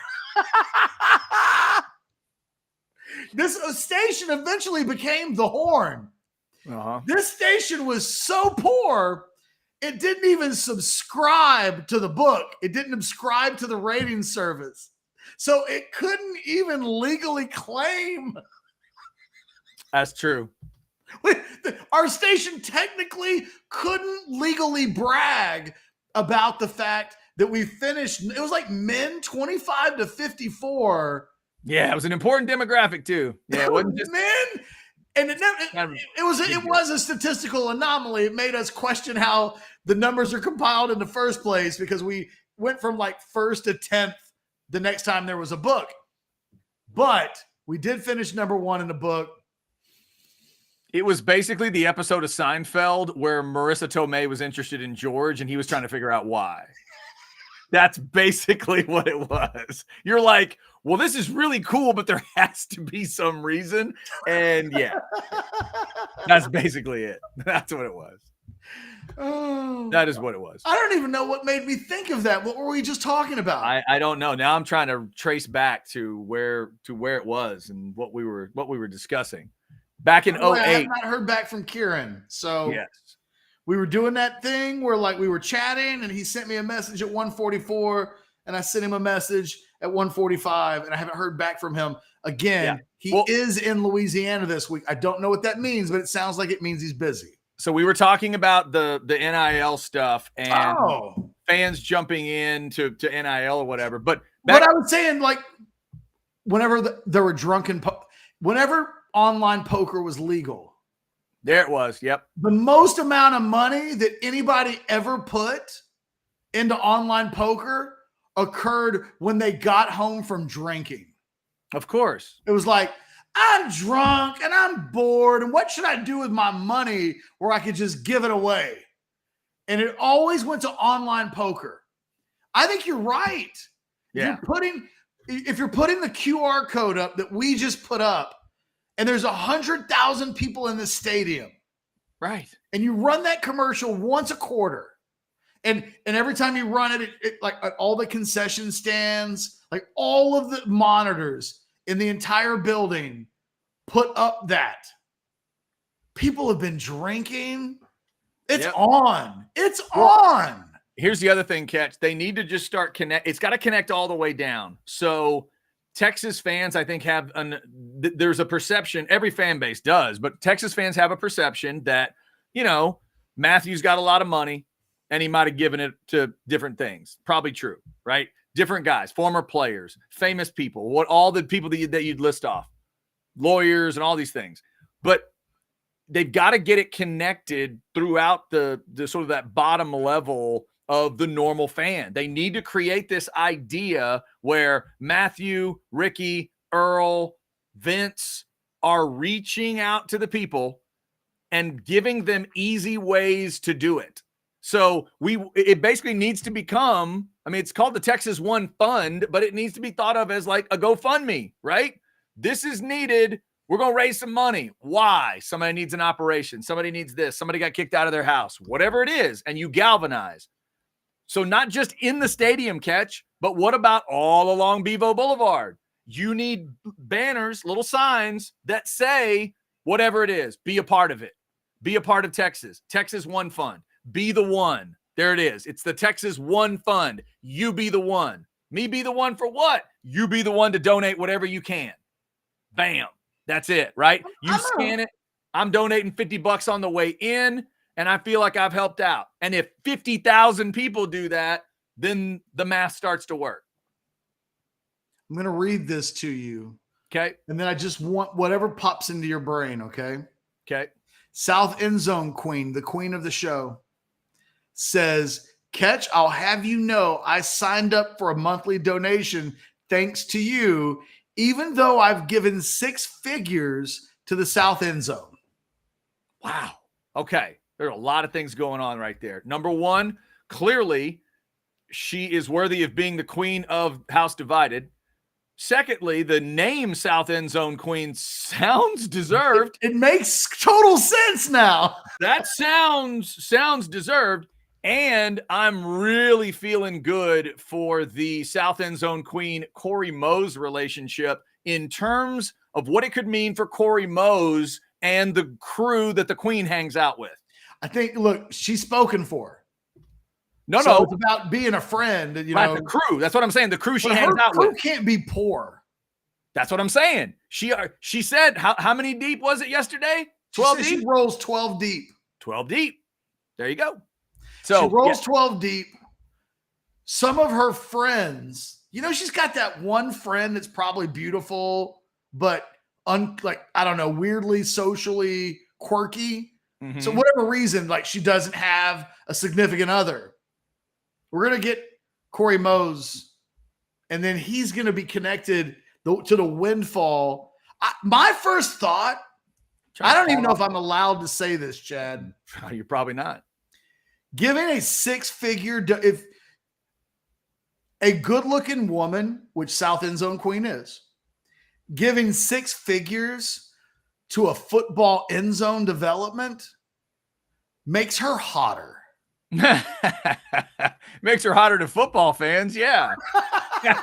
Makes her way hotter to football fans. I'm just saying, like, that's hot as hell. It's a little bit of a humble brag, but Sure. I would too. I would humble brag that out. Hell yeah.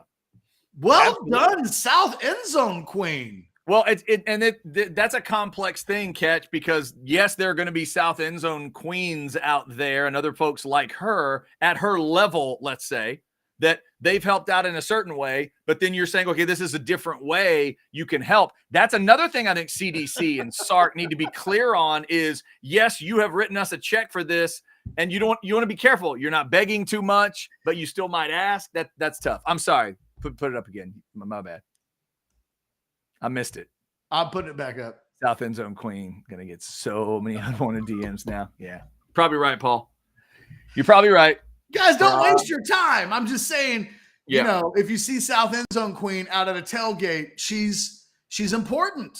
Yep, no doubt. She's checking a lot of boxes in terms of, if I was single, I would absolutely make South End. I'd make it my life mission to because I follow her on Instagram now. It's not internet sleuthing. When she watches your show and she supports the show, and then you support her, right? Okay. She had like a dinner last night with like pasta, and she had friends over, and I was like, why am I not a friend? You want to get in on the pasta? They're posting these pictures of the pasta. She knows. She got it on Instagram. She wanted people to see it. It looked like the loveliest little dinner party amongst friends that I've ever seen. Yeah, I want in. Yeah. I want to be adopted. I want to show up and she be like, guys, this is Jeff. He's new to the crew. And welcome him with open arms. And then I'll do the rest. I'll be charming. I'll tap dance. South End Zone. I'll tell some jokes. I'll give out some recruiting info. There you go. And then I'll eat the pasta. Ketch, can you take that pasta out of your mouth and tell us about Ryan Wingo, please? Hold on. Hang on. Yeah. Okay, it's crap bag time, Chad. It is crap bag time. All right, so let's get into a little crap bag today. Before I show Texas fans how completely insane I am, a quick baseball stat for you, Ketch, that I thought you might enjoy. Is it the turnover? Oh, it's not turnover Tuesday. Not Turnover Tuesday. As a Phillies fan, though, check this out, though. For all those old school baseball fans, I saw this on SVP on SportsCenter. Look at this about the new clock rules in baseball. Absolutely stupid numbers that they've seen the last couple years. 9-inning games lasting 3.5 hours. 389 2 years ago. 232 last year. 9 this year. Can I admit that I'm okay with the clock? It's remarkable. I did not know what my reaction would be, but it's been, I think it's just been a huge success. Nobody even talks about the clock anymore. I know.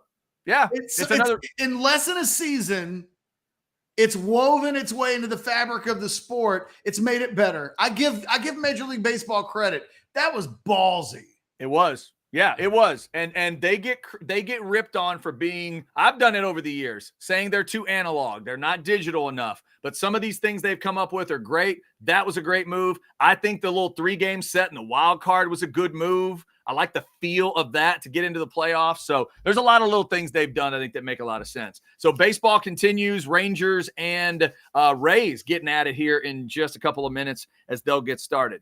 All right, so Ketch, here it is. Every year during Texas OU week, there it is. There we go. Oh, no.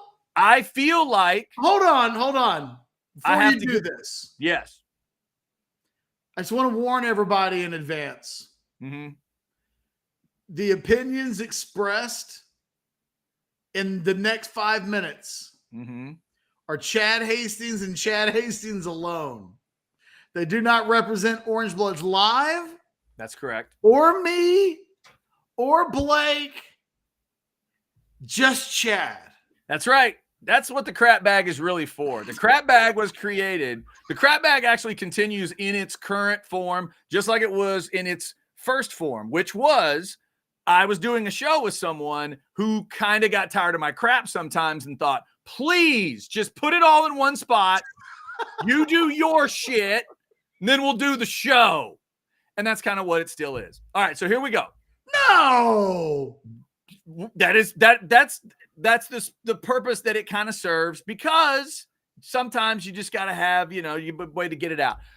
But for about 10 to 15 years now, I've been asking the same question and nobody can ever give me a good answer. And this is the perfect depiction of the problem. Why doesn't the hat fit? Why doesn't the golden hat fit when a human being puts it on their head? And why does nobody care but me? Blake, throw him any picture I sent you. Throw him any picture. Just throw him up. Why is it, Texas fans, Oklahoma fans, that y'all accept this every year? At least Charlie Strong didn't have to put his hand up, but Quinn did. Baker did. Sark kind of didn't, but he looks like a kid at a rodeo. He looks like a pilgrim. And look at the moron on the upper right. Look at the way that looks on him. When we're talking about the big humans, it never, ever fits. And years ago, I asked someone, hey, why don't they make a hat that fits? Shut up, Aggie. I made my first ever post on Orange Bloods today asking for some basic information. I got a Chad, don't try to steal it. I got a Aggie eat shit. I got something about the sheep. Oh, it's the sheep trophy, and it's the same company that makes the sheep trophy. So I'm trying to find out who's responsible, because I reached out to CDC a couple years ago and Castiglione. They both laughed it off and said, well, we're not going to change anything. It's a tradition and whatever. Okay. It's ironic that an Aggie is arguing for the changing of a tradition, and it's the Longhorns and Sooners that don't want to do it. The hat goes back to 1941, and it's the state fair that came up with it. Then it was a bronze hat at the beginning. Then eventually it was redone, and it was gold. Here's a question for you, Texas fans. Did you know that it's not a solid gold hat? Did you know it's not made of metal? It's not. It's a regular hat that's been sprayed or whatever with gold. Who makes it? I've got to find out. I think it might be Resistol. I don't know if there's a specific company in Dallas, but we have to find out. This is about to be an SEC game. See, Cotton, you're wrong. It's a trophy, not a fitted hat. Wrong. You're wrong. It is a fitted hat. It is a hat. Can you make it bigger, or can you either expand what you've got or use a new one? Go to a badass hat maker in Dallas, tell them to make the hat, and tell them to make it, I don't know, an 8 or a 7.5 or a 7 3/4. As a big-headed dude, it just looks stupid, but it's not just about me. Again, I showed you all those pictures. Go find all of them. There's like 2 or 3 I've seen over the years that kind of look okay, but these are big dudes putting this hat on. You really want T'Vondre Sweat to win this game, to give all he's got on Saturday. And it's then the T'Vondre Sweat game. And then put the little dinky hat on his head and look like an idiot? Caleb Williams looked dumb with it on. Baker, all the Sooners, all the Longhorns. I don't get it. The Sam Ehlinger one that I tweeted out today, Sam's got it like they have to cock it to the side to make it seem cool, almost like it's got a rubber band around it. What is happening with this trophy? It's the only reasonably wearable trophy in college sports, and it doesn't fit. Thank you. And nobody cares but me. I'm going to do this. I'll mention it to Chance Mock tonight. He'll laugh at me and move on. I sent an email to John Bianco today. He'll either laugh and not respond, or he'll laugh and respond. Nobody cares about this but me. That's it. All I want is an 8. All I want is a 7.5. It'll look so great. By the way, this for an entire show would be so good. It's would almost be so good as the bunny rabbit costume I'm thinking about. It makes absolutely no sense to me. It always, I've been asking questions. See, when I told y'all I was the kind of Aggie that would ask questions about Aggie traditions, it doesn't stop there. I was trained to ask questions about everything because Doc Hastings is a skeptic. He's taught me to ask the questions. Why do you do that? Why do you do that? Why do we sing that here? Why do we yell that now? I do it with Texas too. I want to find out all those little details. And this is one I just can't figure out. You've spoiled like Santa Claus for Christopher here. There you go. That's god-awful news. A fitted spray, painted hat. Good Lord. Christopher, don't let that ruin it. Let it make you take the next step. If it's an actual hat, shouldn't it fit? Darwin says, you're right, Chad. It's stupid. Thank you. Now do something about it. I'm going to try. I'm going to make this a goal. Today, Ketch, I tried to send an email to the board of directors of the Texas State Fair, but it got kicked back. And the vice president, vice chairman, and I'm waiting on a response there. I'm going to try to contact the State Fair of Texas. I'm going to try to find out what happens. When does it happen? How much time between getting this trophy to the stadium and actually presenting it to the winning team? Because Texas and Oklahoma do not spend any time thinking about this, because why would they? Because when you get the trophy, you're not responsible for changing it. You don't want to alter a trophy. It's up to the hat makers. It's up to the State Fair of Texas. But it's also up to you fans noticing it and being pissed off like me.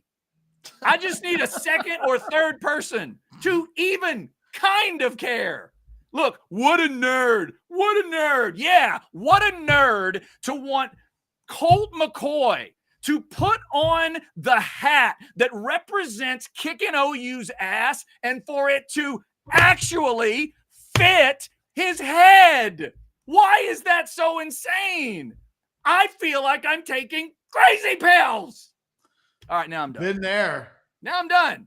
I'm done. It'll be back next year. If I don't get the goal, I want to make it a fitted hat in the SEC. Nobody else does. But when you see it, you'll know I'm right. And you better freaking thank me for it at the time. Doesn't matter what you think, according to Texas Boy. Does Lou Holtz like the hat? They should fit. It's a hat. What happens with hats? They should fit. It's a hat. Oh, look, we're doing an AI produced Big man puts on the version of the show. It's a freaking fit. That's right. It's just all there. All that's missing from this transfer chat to add in cockamamie. Oh my God. They want you to use the Dunlap word. Yeah, this is one that probably this hits the level of Alex and the PFF. I don't get it. By the way, you're not alone, Chad. There you Google go. Scholar has always hated that it doesn't fit preacher. Preacher. Let's do it. Heads have gotten bigger over the years, I'm assuming, because athletes have gotten bigger and stronger and faster. These are large humans. Again, that hat like in Grapes of Wrath. It was Ketch. It started in the 40s and it got reworked in the 70s, but I have no idea. It might be the same damn hat size from the 40s. We don't know. We got to figure this out, man. Y'all want to go to the SEC? Do you really want to go to the SEC and have Arkansas and Mississippi State fans ripping you on social media? Hey, look, their hat doesn't fit. Cowbell, cowbell, cowbell. No. It should be bigger. That's what she said. Thank you. It should be as big as this turkey leg back here. That's how big it should be. Come on now. Chad's okay with this. He would rather this be right. Yep. Than for the sheep outfit to be a thing. Yeah, Mark, absolutely. I'm gonna have to really, because I realized too today that I'm part of the problem because I bitch about it every week, and then I stop. I leave it alone for 51 weeks. I got to get on this thing and do it. The Cartman. Yes. It's a goddamn hat, and if it's a hat, it should fit your head. It's very simple. My hat fits. When you see me and Kimmy out in the snow, the hat fits. It should fit when Quinn Ewers puts on a damn hat. You got so angry, you lost the Cartman voice. Man. That's like Cartman grown up. That was Elizabeth, will you marry me? Oh no, that's a whole different thing. Cartman's marriage would be that. Cartman's wedding would be a good event. That'd be an event. I want to go to that. They need to do the Simpsons were so great at flashing forward and backwards and making the kids older, and then you could come back and do all that because it's a cartoon. They need to do that one. They need to do the episode where they go to like all 4 of their weddings. They need to have that. Kenny's wedding where he gets killed at the wedding. Cartman, Stan, and Kyle. Kyle's mom being a big part of the wedding. Like the chat is as out of control as the show. And I'm at a point now where I have to stop reading the chat or I just won't be able to finish the show. Yeah. Is it gone? It's gone out of control. It's done. Are we going to really, we're about to transition back over to Texas OU, right? The game? Yeah, absolutely. How? I don't know. I'm terribly sorry. It took it off the rail. I have to do it once a year. I have to get it off my chest once a year. One of these days, it might actually happen. We'll work it back towards where we're going with this one, Ketch. I mentioned earlier that the Rangers are getting going with the Rays. 19,704 was the attendance in Tampa yesterday. 1919 is the last time there was a playoff game with that few people there. That's how pathetic so bad those Tampa fans are. They're pathetic. And that day it was like 13,000. It was a World Series game in 1919. So, yeah, that's scandal time, by the way, in baseball. So you got all that going on today. By the way, speaking of baseball, Ketch, Susan Sarandon with a birthday today. Legendary character from Bull Durham. If you kids haven't seen Bull Durham, go check it out. 62? Oh, you're off. 77. Wow! Double sevens. No freaking way. The double lucky for Susan Sarandon today. Yeah, Ketch, I'm telling you. You and me we've arrived at an age where if you think of a bunch of your favorites right now, their age starts with a 7. All right. It's scary. I'm spooked by that, Chad. Double check me. Well, I don't need I look I don't doubt you on the facts. Okay. Just like I have to stop doubt. My wife has this ability where she can see a face. Mm-hmm. And if it's a famous person, like if we're watching movies and we were watching a World War II movie mm-hmm. couple nights ago, and out of nowhere she's like, "Oh, that's the dude from Chips," and I'm like, "That is not Eric Estrada." I watched the credits at the beginning. It was such an old movie that the credits were in the beginning. They listed like 100 names in the movie. There was no Eric Estrada. And I defiantly told her, that is not Eric Estrada. And then I went and I looked it up, and freaking Eric Estrada is in the movie, and she's never been wrong. Right. She's the most obscure thing in the world, and she can go, oh, that's the person from the Hard Mike's Lemonade commercial from 2007. That's incredible. And That's you're like, it's impressive. that's not, no, that person was never in a Mike's Hard Lemonade commercial. Yeah, and see, you that's look funny. that person up, and it's like, this person used to be a spokesperson for Mike's Hard Lemonade back in the day. And I've learned to not doubt my wife with her superpower. That is so funny. You are in the exact couple I'm in, except it is reversed because I'm the one that recognizes people, and it's my wife that doesn't believe me, and my wife that looks it up. So it's reversed. Tell us how it goes, Christopher. I'm fast forwarding Poison Ivy now. Enjoy. Next week, Poison Ivy, the new seduction, will be a part of the crap bag. Trust me, you'll enjoy that edition a lot more than you will the golden hat edition of the crap bag. Also, happy birthday today to AC Green, the most famous virgin in the NBA's history. You remember that story, Ketch? That couldn't happen story. Today. AC Green supposedly went through his whole NBA career as a bachelor and a virgin. Magic and the guys actually sent him a woman at one point, and he still resisted. Apparently, he had the most willpower ever. Can I tell you my AC Green story? Sure.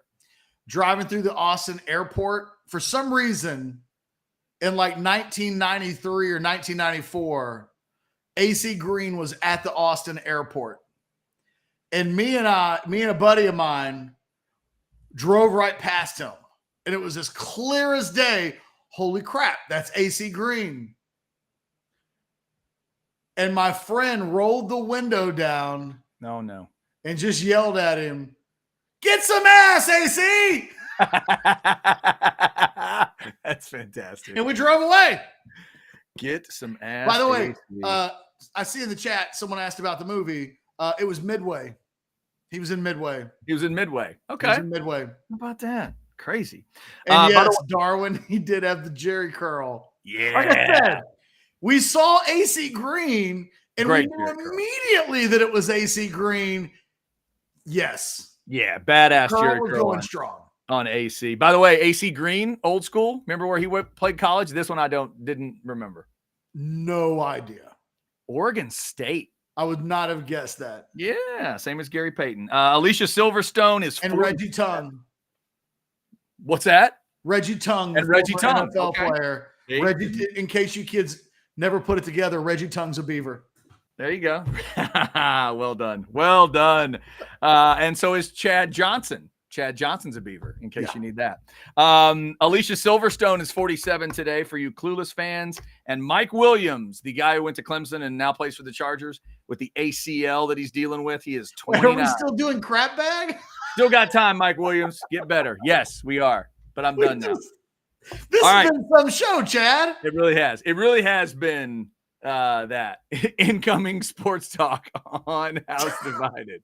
That is What are you happening. talking about? We're talking about AC Green. That will happen. Before we do that, though, let me tell them about sinus and snoring, because otherwise I'll forget to tell them about sinus and snoring. I want to do that. The reason I can yell and scream and holler is because my nasal passages are all clear. I'm sleeping well. I don't have, crazy nights of snoring and all that. I had moderate obstructed sleep apnea. They can help you with that stuff. They can help you with allergies. The weather's about to change and get goofy. And those of you with allergies, you know what's coming up. For me, it was always November. For you, it may be a different month. But go see Dr. Slaughter and tell him you heard about it on Orange Bloods Live. He will walk you through what they've got going on there. So many different options, surgical and non-surgical options to help you out. There's your QR code right there. Sinus and snoring specialists feel clear, rested, and healthy. All right, Texas fans looking for a healthy victory against Oklahoma. It feels like that's where a lot of people are going. Catch the line, I believe, went from, it was just a small move, but it went from 6 to 6.5. Yep. So a little bit of money for Texas. I feel like by the time we get to kick, it might extend a little further out. You said you're walking yourself towards Texas by maybe a bunch? Like, are you talking like 2 or 3 touchdowns? What are you thinking today? I don't know yet, man. Like I have 24 hours to figure it out before we do our prize picks and our prediction show. Although I have earlier this season changed my pick on a Friday, and thankfully I did. It worked out for me. Every time I this is a good segue. Every time I look at this roster and I look at the Oklahoma roster, why the hell do I think this game's going to be close? Why exactly? Because it was 49-0 a year ago. And look, that might be valid actually, right? Why would this game, maybe Oklahoma comes out with desperation and all of these things because of what happened a year ago. But here's what I know. Every part of this Texas roster looks like it's going to kick Oklahoma's ass. And I think the biggest of the bunch, this single biggest mismatch, just happens to be OU's biggest weakness right now, just happens to be going head to head with arguably Texas's biggest strength. If you talk to anybody who follows Oklahoma football, they'll tell you that their concern coming into the season was the offensive line. They'll tell you that so far this season, it's been okay, but nobody thinks that group is really good. They are, if you go to Pro Football Focus and look at their offensive linemen, the starters, you can see it. It's like center, guard at the very bottom. They're not grading out very well, and that coincides with the worries that people had before the season.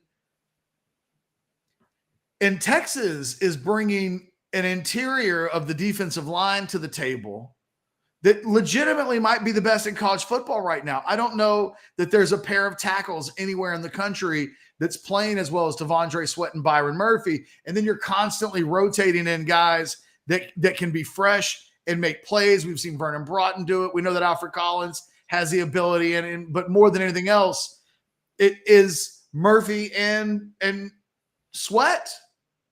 And if Oklahoma can't mitigate the Texas advantage, interior versus interior, I feel like I'm in a position where if you just let me know, if you say, hey, Ketch, T'Vondre Sweat plays as well in this game as he did against Alabama, how the hell is Oklahoma winning that game? Right. That's fair. Because at that point, he's disrupting everything. And he's right in Dylan Gabriel's face. The thing that I don't think will happen in this game, and the one credit I'll give Dylan Gabriel, he doesn't turn the ball over a lot, even in these big games. He doesn't complete a lot. There used to be a football player who did a show for Orange Bloods Live who went by the slogan, nobody catches the ball on my side of the field, not even me. There was a player who very shortly did a show for us that was his slogan. In big games, Dylan Gabriel has a slogan, nobody catches any of my passes, not even the defenders.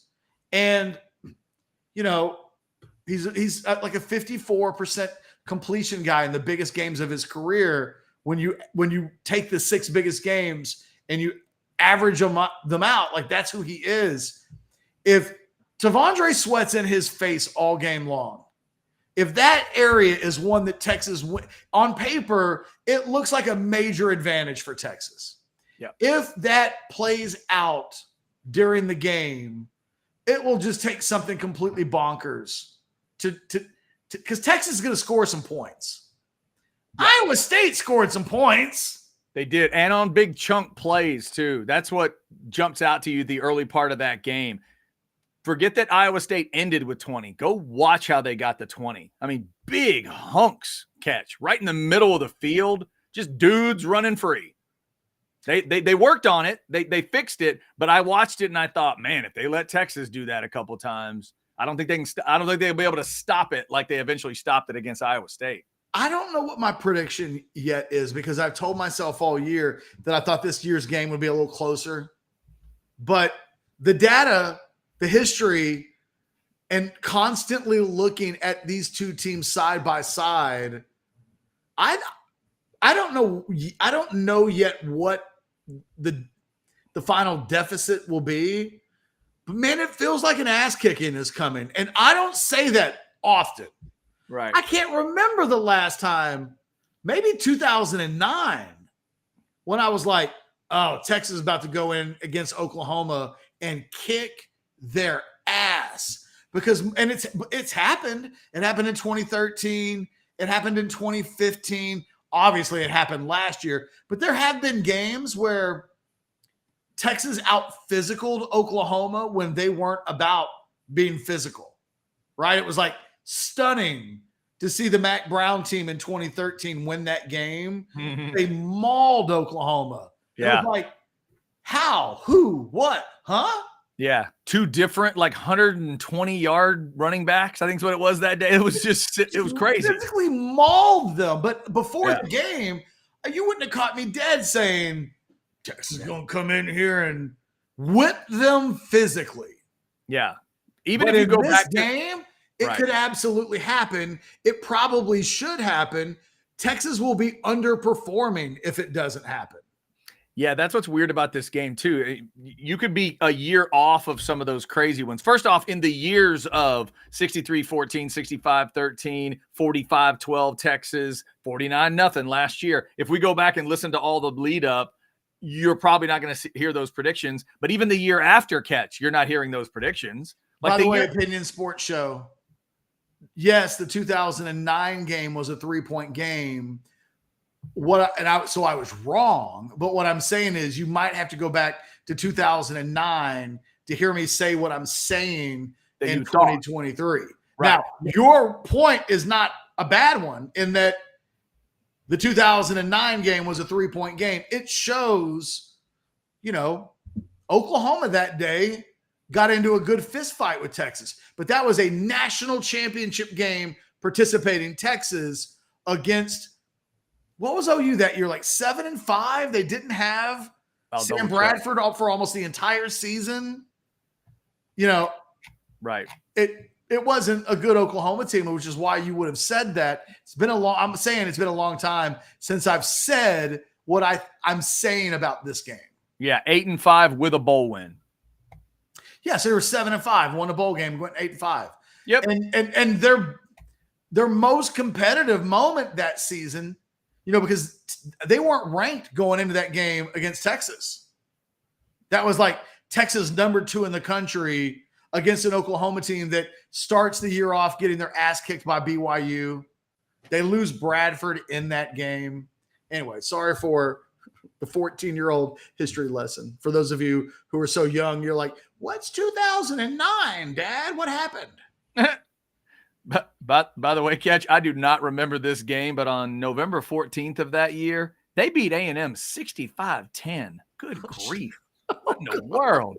What You in the really hell? do hate Oklahoma, don't you? What in the hell? That's what I always tell people. Like, I've had to eat a few of those too as a fan of, everybody. That's what made the Manziel Cotton Bowl so good for you. Exactly. Everybody goes to 77-0 and look, 77-0 sucked, obviously. But there's also that. There's 65-10. I sat through a 66-28 one time at Kyle Field. 08, the year before, it sucked. So what I'm telling you is 66 followed by 65 in back-to-back years. So yeah, in 2012, when Johnny Manziel and that group whipped Bob Stoops' ass, I thoroughly enjoyed it. And they haven't played since, right? They have not. They have not played since. 41-13. Scoreboard at the end. Are you looking forward to playing Oklahoma again? No. No. Absolutely not. I'll take Texas every year and no Oklahoma if I can have it. Keep them away. None. I want no Sooner games. Because even the best team in Texas history didn't beat A&M that bad. Right. Come on now. In my life, the house divided thing has been real close, and there have been some games, but there's never been 77-0 the other way. Good God. I haven't had to eat 65-10 on the, at the You don't business even end. remember that game. I don't. I blocked it out. They beat y'all so many times by such a big score that 65-10 happened, and you were like, Yeah. oh. Landry Jones was the quarterback. Yeah.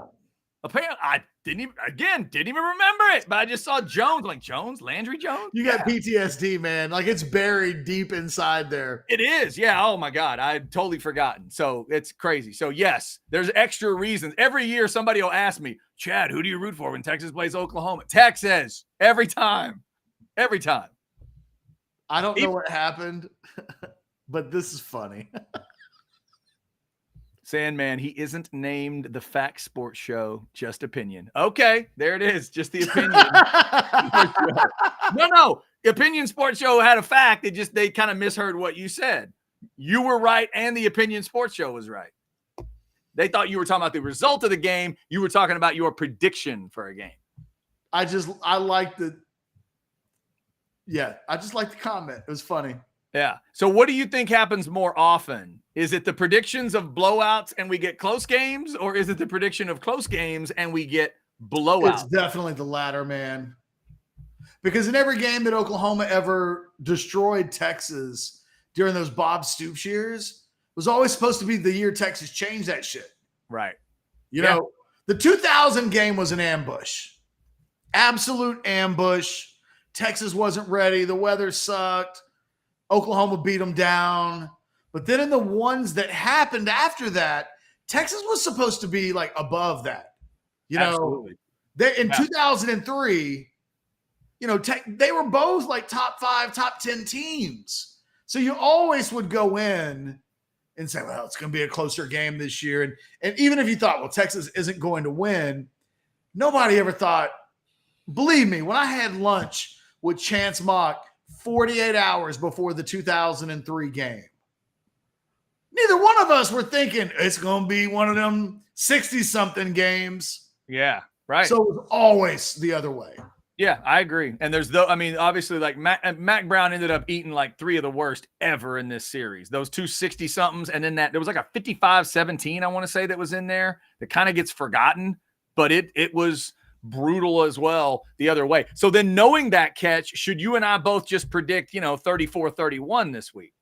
No, I don't know. I don't know what I'm going to predict. Just for the karma of it all, should we just predict the tight game so that the blowout shows up on the other side? Jay Ward, I just want you to know, in 2005, I picked Texas to win every game that season. Yeah. In Columbus, against USC. When you have a great team, like a truly great team, people like me can't jinx it. Yeah, no, that's They're true. jinx proof. You can say that all you want. If Texas loses to Oklahoma on Saturday, they're not a great team. I mean, yeah. I hate to break it to you.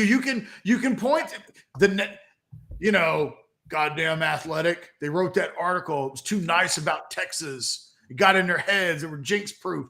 Ketch saying all this stuff about the game going in. No. Damn quoters. Freaking Aggie said he wanted the hat to fit. Motherfucker.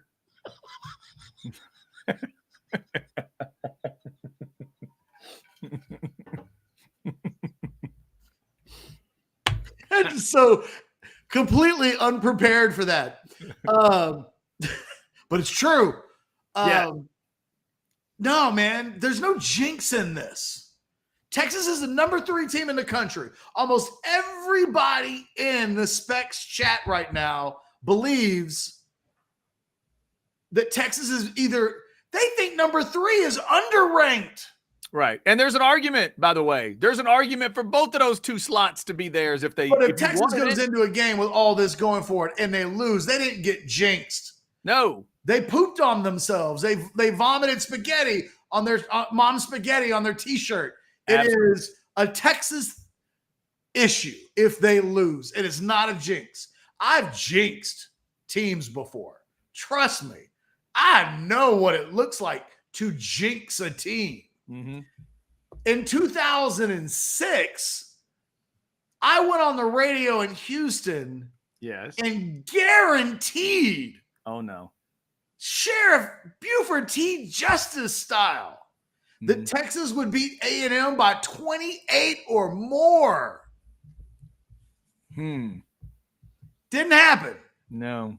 I know what it looks like to be a jinx. Yeah. But you know what? That 2006 Texas team was not great. They were very good. And you know what happens?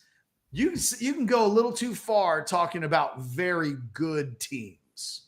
They'll disappoint you. Oh, very good in college football. You know what they do? They do things in like 1994. They get into tussles with SMU. And they tie, or they should have lost, or they barely win. That's what very good teams do. Great teams that you never hear, they were jinxed. Never happens. No. Never happens. Yeah. My favorite Texas OU game ever, Ketch, is easily the 05 game. Fun to watch. Weather was perfect. I got to see it from on top of the press box, which is used to be the best place to watch this game. And I knew it was over at 14-6. We've talked about that one, before. That's when I knew. I mean, it was that I could feel the domination coming, and they were great. You could have said anything you wanted about that team, what you thought. It was so clear. I don't know if it's going to be that clear on Saturday, but my eyes tell me Texas is better. I did not say this. Now we'll just see. For the joke. A tussle with SMU sounds familiar this year. There you go. There I it is. referenced it because Chad referenced it earlier. It was 28-11 OU over SMU this year, I believe. But it wasn't for most of the game. Yeah, 28-11 was the final score. By the way, here in South End Zone, Queen makes a really good point. She says, I think they're ready and have been preparing for 9 months. I still don't think it will be enough if we play our best and play to a standard. You know who else who prepared 9 months for a game? Alabama.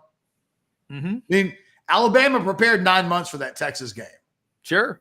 It didn't matter because Texas had better players who played better that night. And, there are people coming out of that Alabama game who will say they could have played that game 10 times and Texas might have won 8 or 9 of them. And like, when on earth would that have ever been something that someone would say? But those are the realities of the situation this year. It goes back to the very beginning of what we were talking about at the very top of the show. Texas has more great players than Oklahoma has great players. Oklahoma has one. I can't call Dylan Gabriel great. I can call Danny Stutzman great. I can go through the Texas roster, and they got, it's an interesting, we wouldn't call Jonathan Brooks great yet, right? Even as a number 3 running back in the country? I wouldn't quite go that far yet. Who are the great players? Not my opinion. I want yours. Because no matter what, it's still going to be a healthier number than Oklahoma. But I wonder how many great players you think Texas has.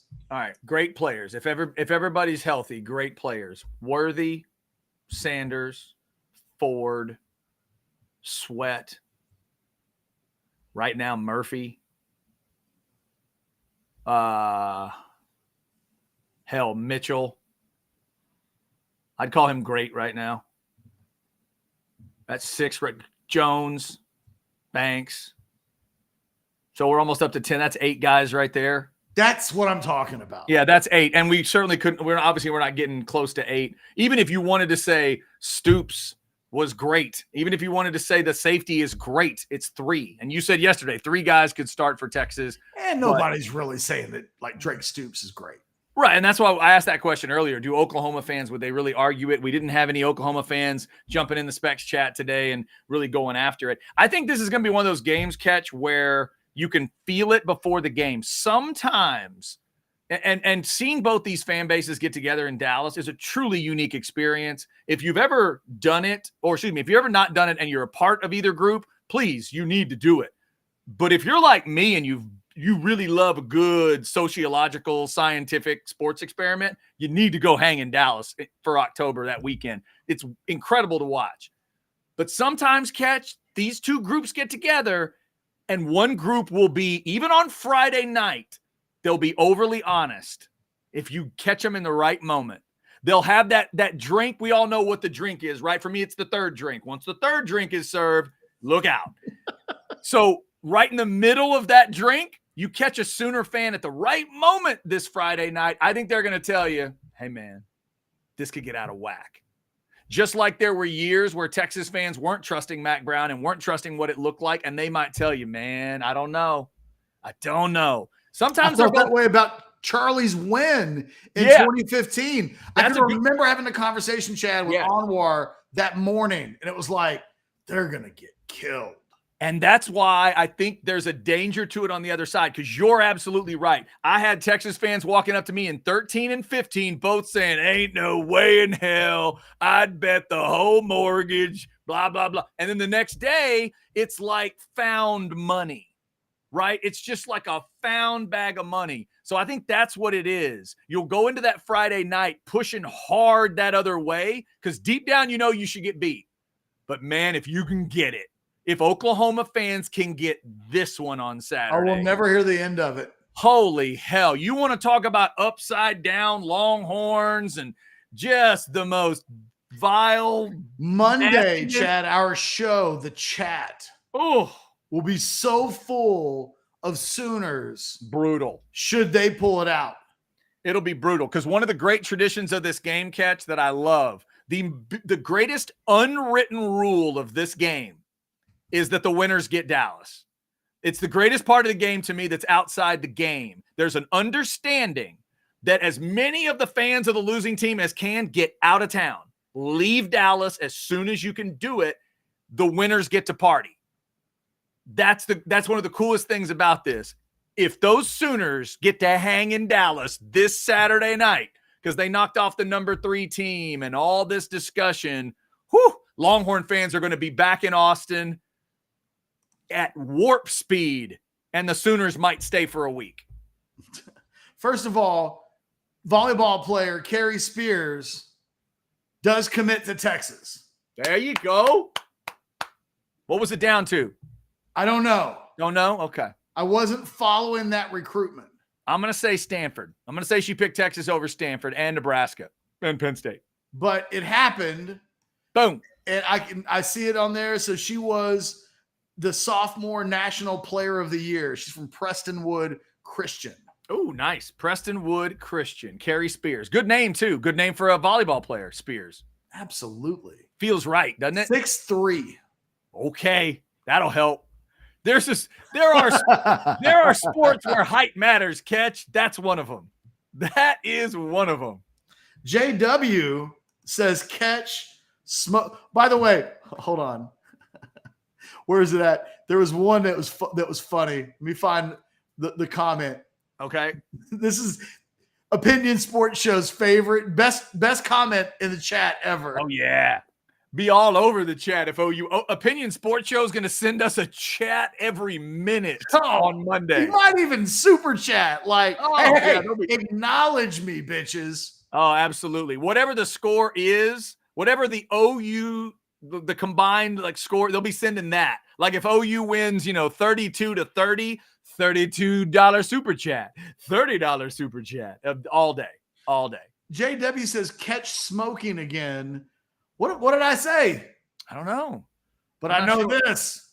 I have not been smoking during the show. I have not either. I've never been smoking. Until now. Yeah, it is. There it is. Little Rogue shop. Can we get him a little Rogue? Can I see the Rogue logo? That's what I want to dress up as for Halloween. Can I dress up as the Rogue lady for Halloween? Is it a woman? I can't even tell. Yeah? And it's very Edgar Allan Poe-ish. I want to be the Rogue lady. I want to wear that weird mask and whatever. Yeah, I want to do that. All right. I'm good for the day. I'm ready. Yeah. Pull. Yeah. We never know. On YouTube, does it show this? Is that Blake? If someone scans the QR code, do they see it on YouTube as well? All right. He says, Hopefully somebody went to the I can't wait. I got a package coming from Rogue Shop. Oh, birthday cake. I'm hoping it's here by Friday. Birthday cake on the way. Yes. Excellent. I ordered a couple of birthday cakes. It's been too long since I've actually had the birthday cake. So, Ketch. By the way, birthday cake and wedding, those are my two favorite cakes, birthday cake and wedding cake. Mm-hmm. Those are your two favorite cakes or your two favorite Rogue Shop flavors, or both? Or both. Okay. I had a buddy of mine. Damn. The hell I have a rule when it comes to women and weddings. Okay. Let them have the dress that they want. Don't go cheap on the cake. Hire a good photographer. Mm-hmm. Like, great photog, nail the cake. By all means, give her the dress that she wants. Mm-hmm. And I have a friend that like 20 years ago got married. And he would not, give her the dress. He was like, hey, because they'd already been living together. Like, they were essentially married without the marriage. He was like, you got to get that thing under $200. We're going to spend the same on the dress that I'm spending on my tux. Oh, that is weird math. And I was like, dude, her and her friends are going to talk negatively about you forever about this. Give her the dress of her dreams. And the other thing was, he was like, I am not paying anything more than like $30 for HEB for a cake. Oh, he's like, it's eggs, it's flour, it's sugar.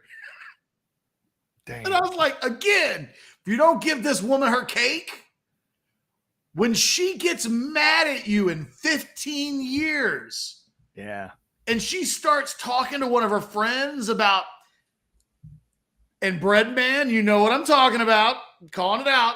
Yeah. I told the bread man, she's going to call up her friends, and she's going to be, I'm so mad at the bread man. He didn't do this.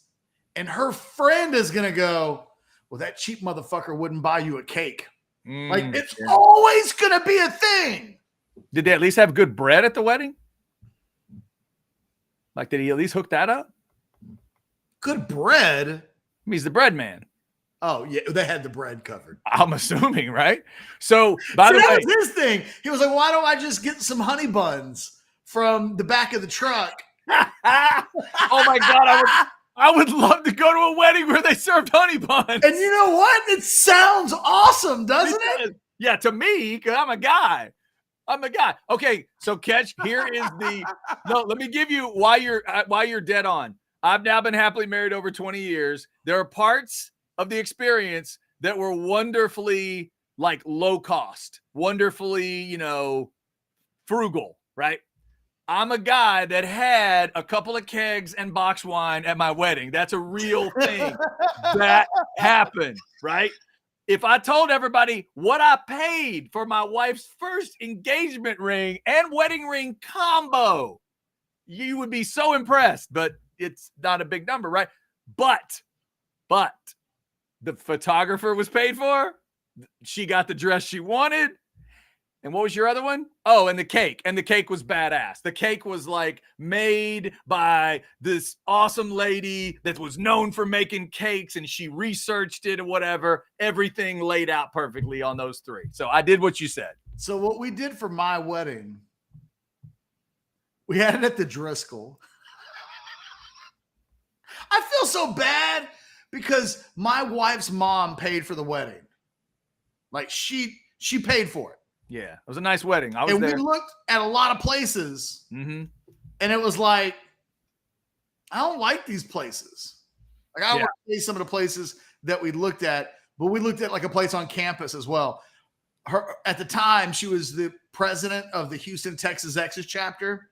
Right. So she was like, let's do it here on campus. Yeah. And I was like, oh, I don't know. I was like, something, you know what I threw at her? I was like, look, I'm a media guy that covers UT, and it would just look weird. Even though I went to school at Texas, it would look weird if I got married on campus. Like, Aggies could make a thing out of that, and I need to be I need to be neutral as a reporter. Wow. We went to the Driscoll, and then with the Driscoll, like the caterer comes from the Driscoll. Everything was super expensive.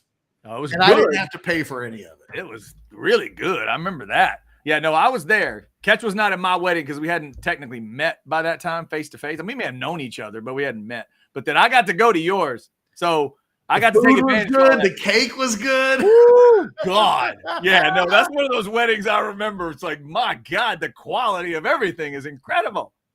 We did not get that cake from Walmart. No, you did not. No, you did not. That cake probably cost as much as some Walmarts, like the whole thing. Again, thank you to my lovely, lovely, lovely mother-in-law, Julie. She made that happen. Up, Julie. And she could have said, you are not getting married at the Driscoll. Julie could have said, we're going to put the place costs as much as his tux. That's what we're doing. Hey, the bread man, that man you mentioned, can we get married at like the bread distribution center? Like, I'll make it look pretty. They still talk, right? They still know each other? Yeah. He was in the wedding. Done. There you go. Honey buns. Honey buns. Dude, I'm telling you, I would lose my mind. And by the way, not like, don't think it wouldn't be classy. Unwrapped, prepped honey buns, right? You'd unwrap every one. There'd be some condiments different things you could add to the honey buns. Like it'd be a honey bun bar. And you know why all this is relevant?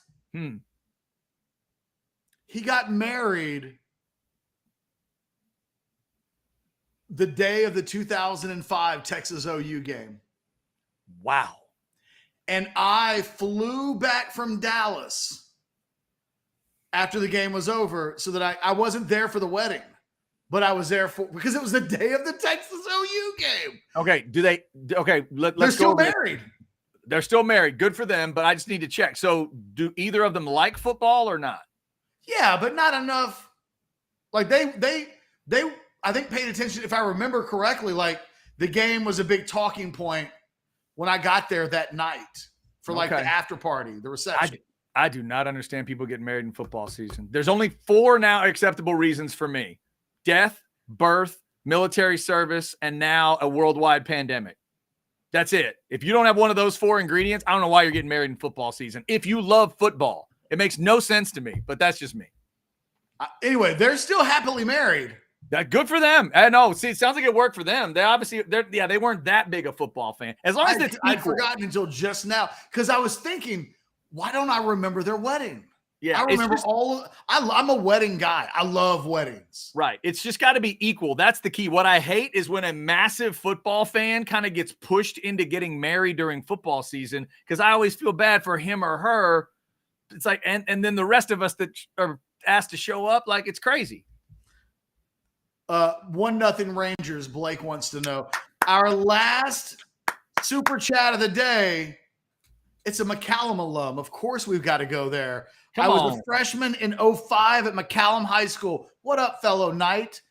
I was second string on the marching band when we had Saturday practice, and Miss Nelson took my handheld radio because I was listening to the Red River Shootout. Yeah. I was so pissed. So pissed. That's a fan right there. So pissed. So pissed. What's the story to get you formally? You can do this later, but what's the story where you're second string in the marching band and then you get into the show? Like, what is that? Is it a ruptured Achilles? Is it a cold? Like, what happens to first trumpet? I don't know what you played, but what happens? Is it always a physical injury? I don't know what it is. I'm just wondering. The thing is, in 2023, they can have little things in their ears, like would be much easier to catch up and pay attention to the game if you were the second string on the marching band in 2023 versus 2005. Yeah, that's true. And understand, I have all the respect in the world for the band. I'm not saying the band's not physically demanding. That's why I'm just asking the question. It's not contact. So I just wonder, what is it? Are you watching for, sousaphone just took a bad step. I'm in. Like, I don't know what happened. I know what you're asking. It is so nerdy. I don't want to know. Yeah, I know. Exactly. It's such a nerd. I don't know. What is it? What is that? I don't want the real answer. The other thing is, in 2023, you can just watch the game. while you're, you know what I mean? Like it's on your phone. Yeah, that's true. In 2023, she's not taking your handheld. You're just quietly watching the game on your phone and not disturbing anybody. Yeah. Hey, Ketch, last wedding I went to was, yes, I think that's right. Last wedding, one of the last weddings I went to was during the day the Cowboys played the Niners, 2 years ago? Or one of the last 2 times they played, and I was watching it on my phone. I was sitting there, and they knew. I said, yes, I'm going to come, and I'll pay attention to everything, but you understand at the reception, I'll probably be watching the game. And Ryan ruined his best friend's wedding. Damn, Ryan ruptured the Achilles dancing at my best friend's wedding. Well, what's the song? Do we have time to know what the song was? Do you remember? Great question. Like, did you go like white guy tried to over Humpty dance? Or was it, like your picture depicts you as a Caucasian. So I'm guessing it was a Caucasian dance mistake. Cotton Eye Joe. Right. Like, what did you do? Did you go YMCA? Did you try the splits? What was it? Just sports, the Opinion Sports Show. This is breaking news. Breaking news. Ketch, I must admit the University of Texas will win this Saturday. That is the University of Texas at Oklahoma. That is for anyone who caught that. What? Oh. He's saying OU's going to win. Oh. And he's saying that it's the University of Texas at Oklahoma. Oh, I get it. Opinion Sports Show. I'd say well done, but yeah. Okay. I think we're done here. Top of the hour. Are you good? We ready to this was waiting to see if the song ever came out. Don't hit us with I tore my Achilles at my best friend's wedding, and then we engage and ask for the song. Oh, he was breakdancing. Breakdancing. There's no telling. Jesus, Ryan. Damn. Like real breakdancing? It sounds like it was real breakdancing if they ruptured an Achilles. So what song were you breakdancing to? Because you don't remember that, right? Like if you tore your Achilles with like Rapper's Delight. Yeah. Yeah. You always remember rap. If Billie Jean were playing in the background when you're doing something, not that that's necessarily a great breakdancing. I'm just saying I'm naming a random song from the time period. I'm gonna guess PYT by Michael Jackson was the one. It's the dumbest. By the way, I've ever heard.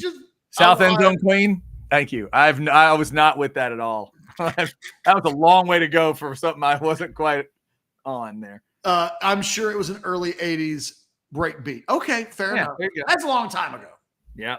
All right, Chad, wrap us up. All right, let's do it. 3:30 coming up. It is Football with Friends. And since it is Wednesday, that means we have an Outsiders show tonight. 9 o'clock. Chance Mock has been working on an interview or maybe multiple interviews at once. I haven't heard anything for sure yet, but be there at 9 o'clock tonight. We'll talk more Texas OU, and it's a What Are You Drinking Wednesday. That's always good fun. Thank you for joining us for all the craziness today. Thank you for subscribing and liking and getting your notifications with Orange Bloods Live. Until noon tomorrow, a Thursday show. Brian Jones 120, Max Olson 220, and we're hoping to squeeze Kieran in somewhere. Kieran, get back with us, will you? Until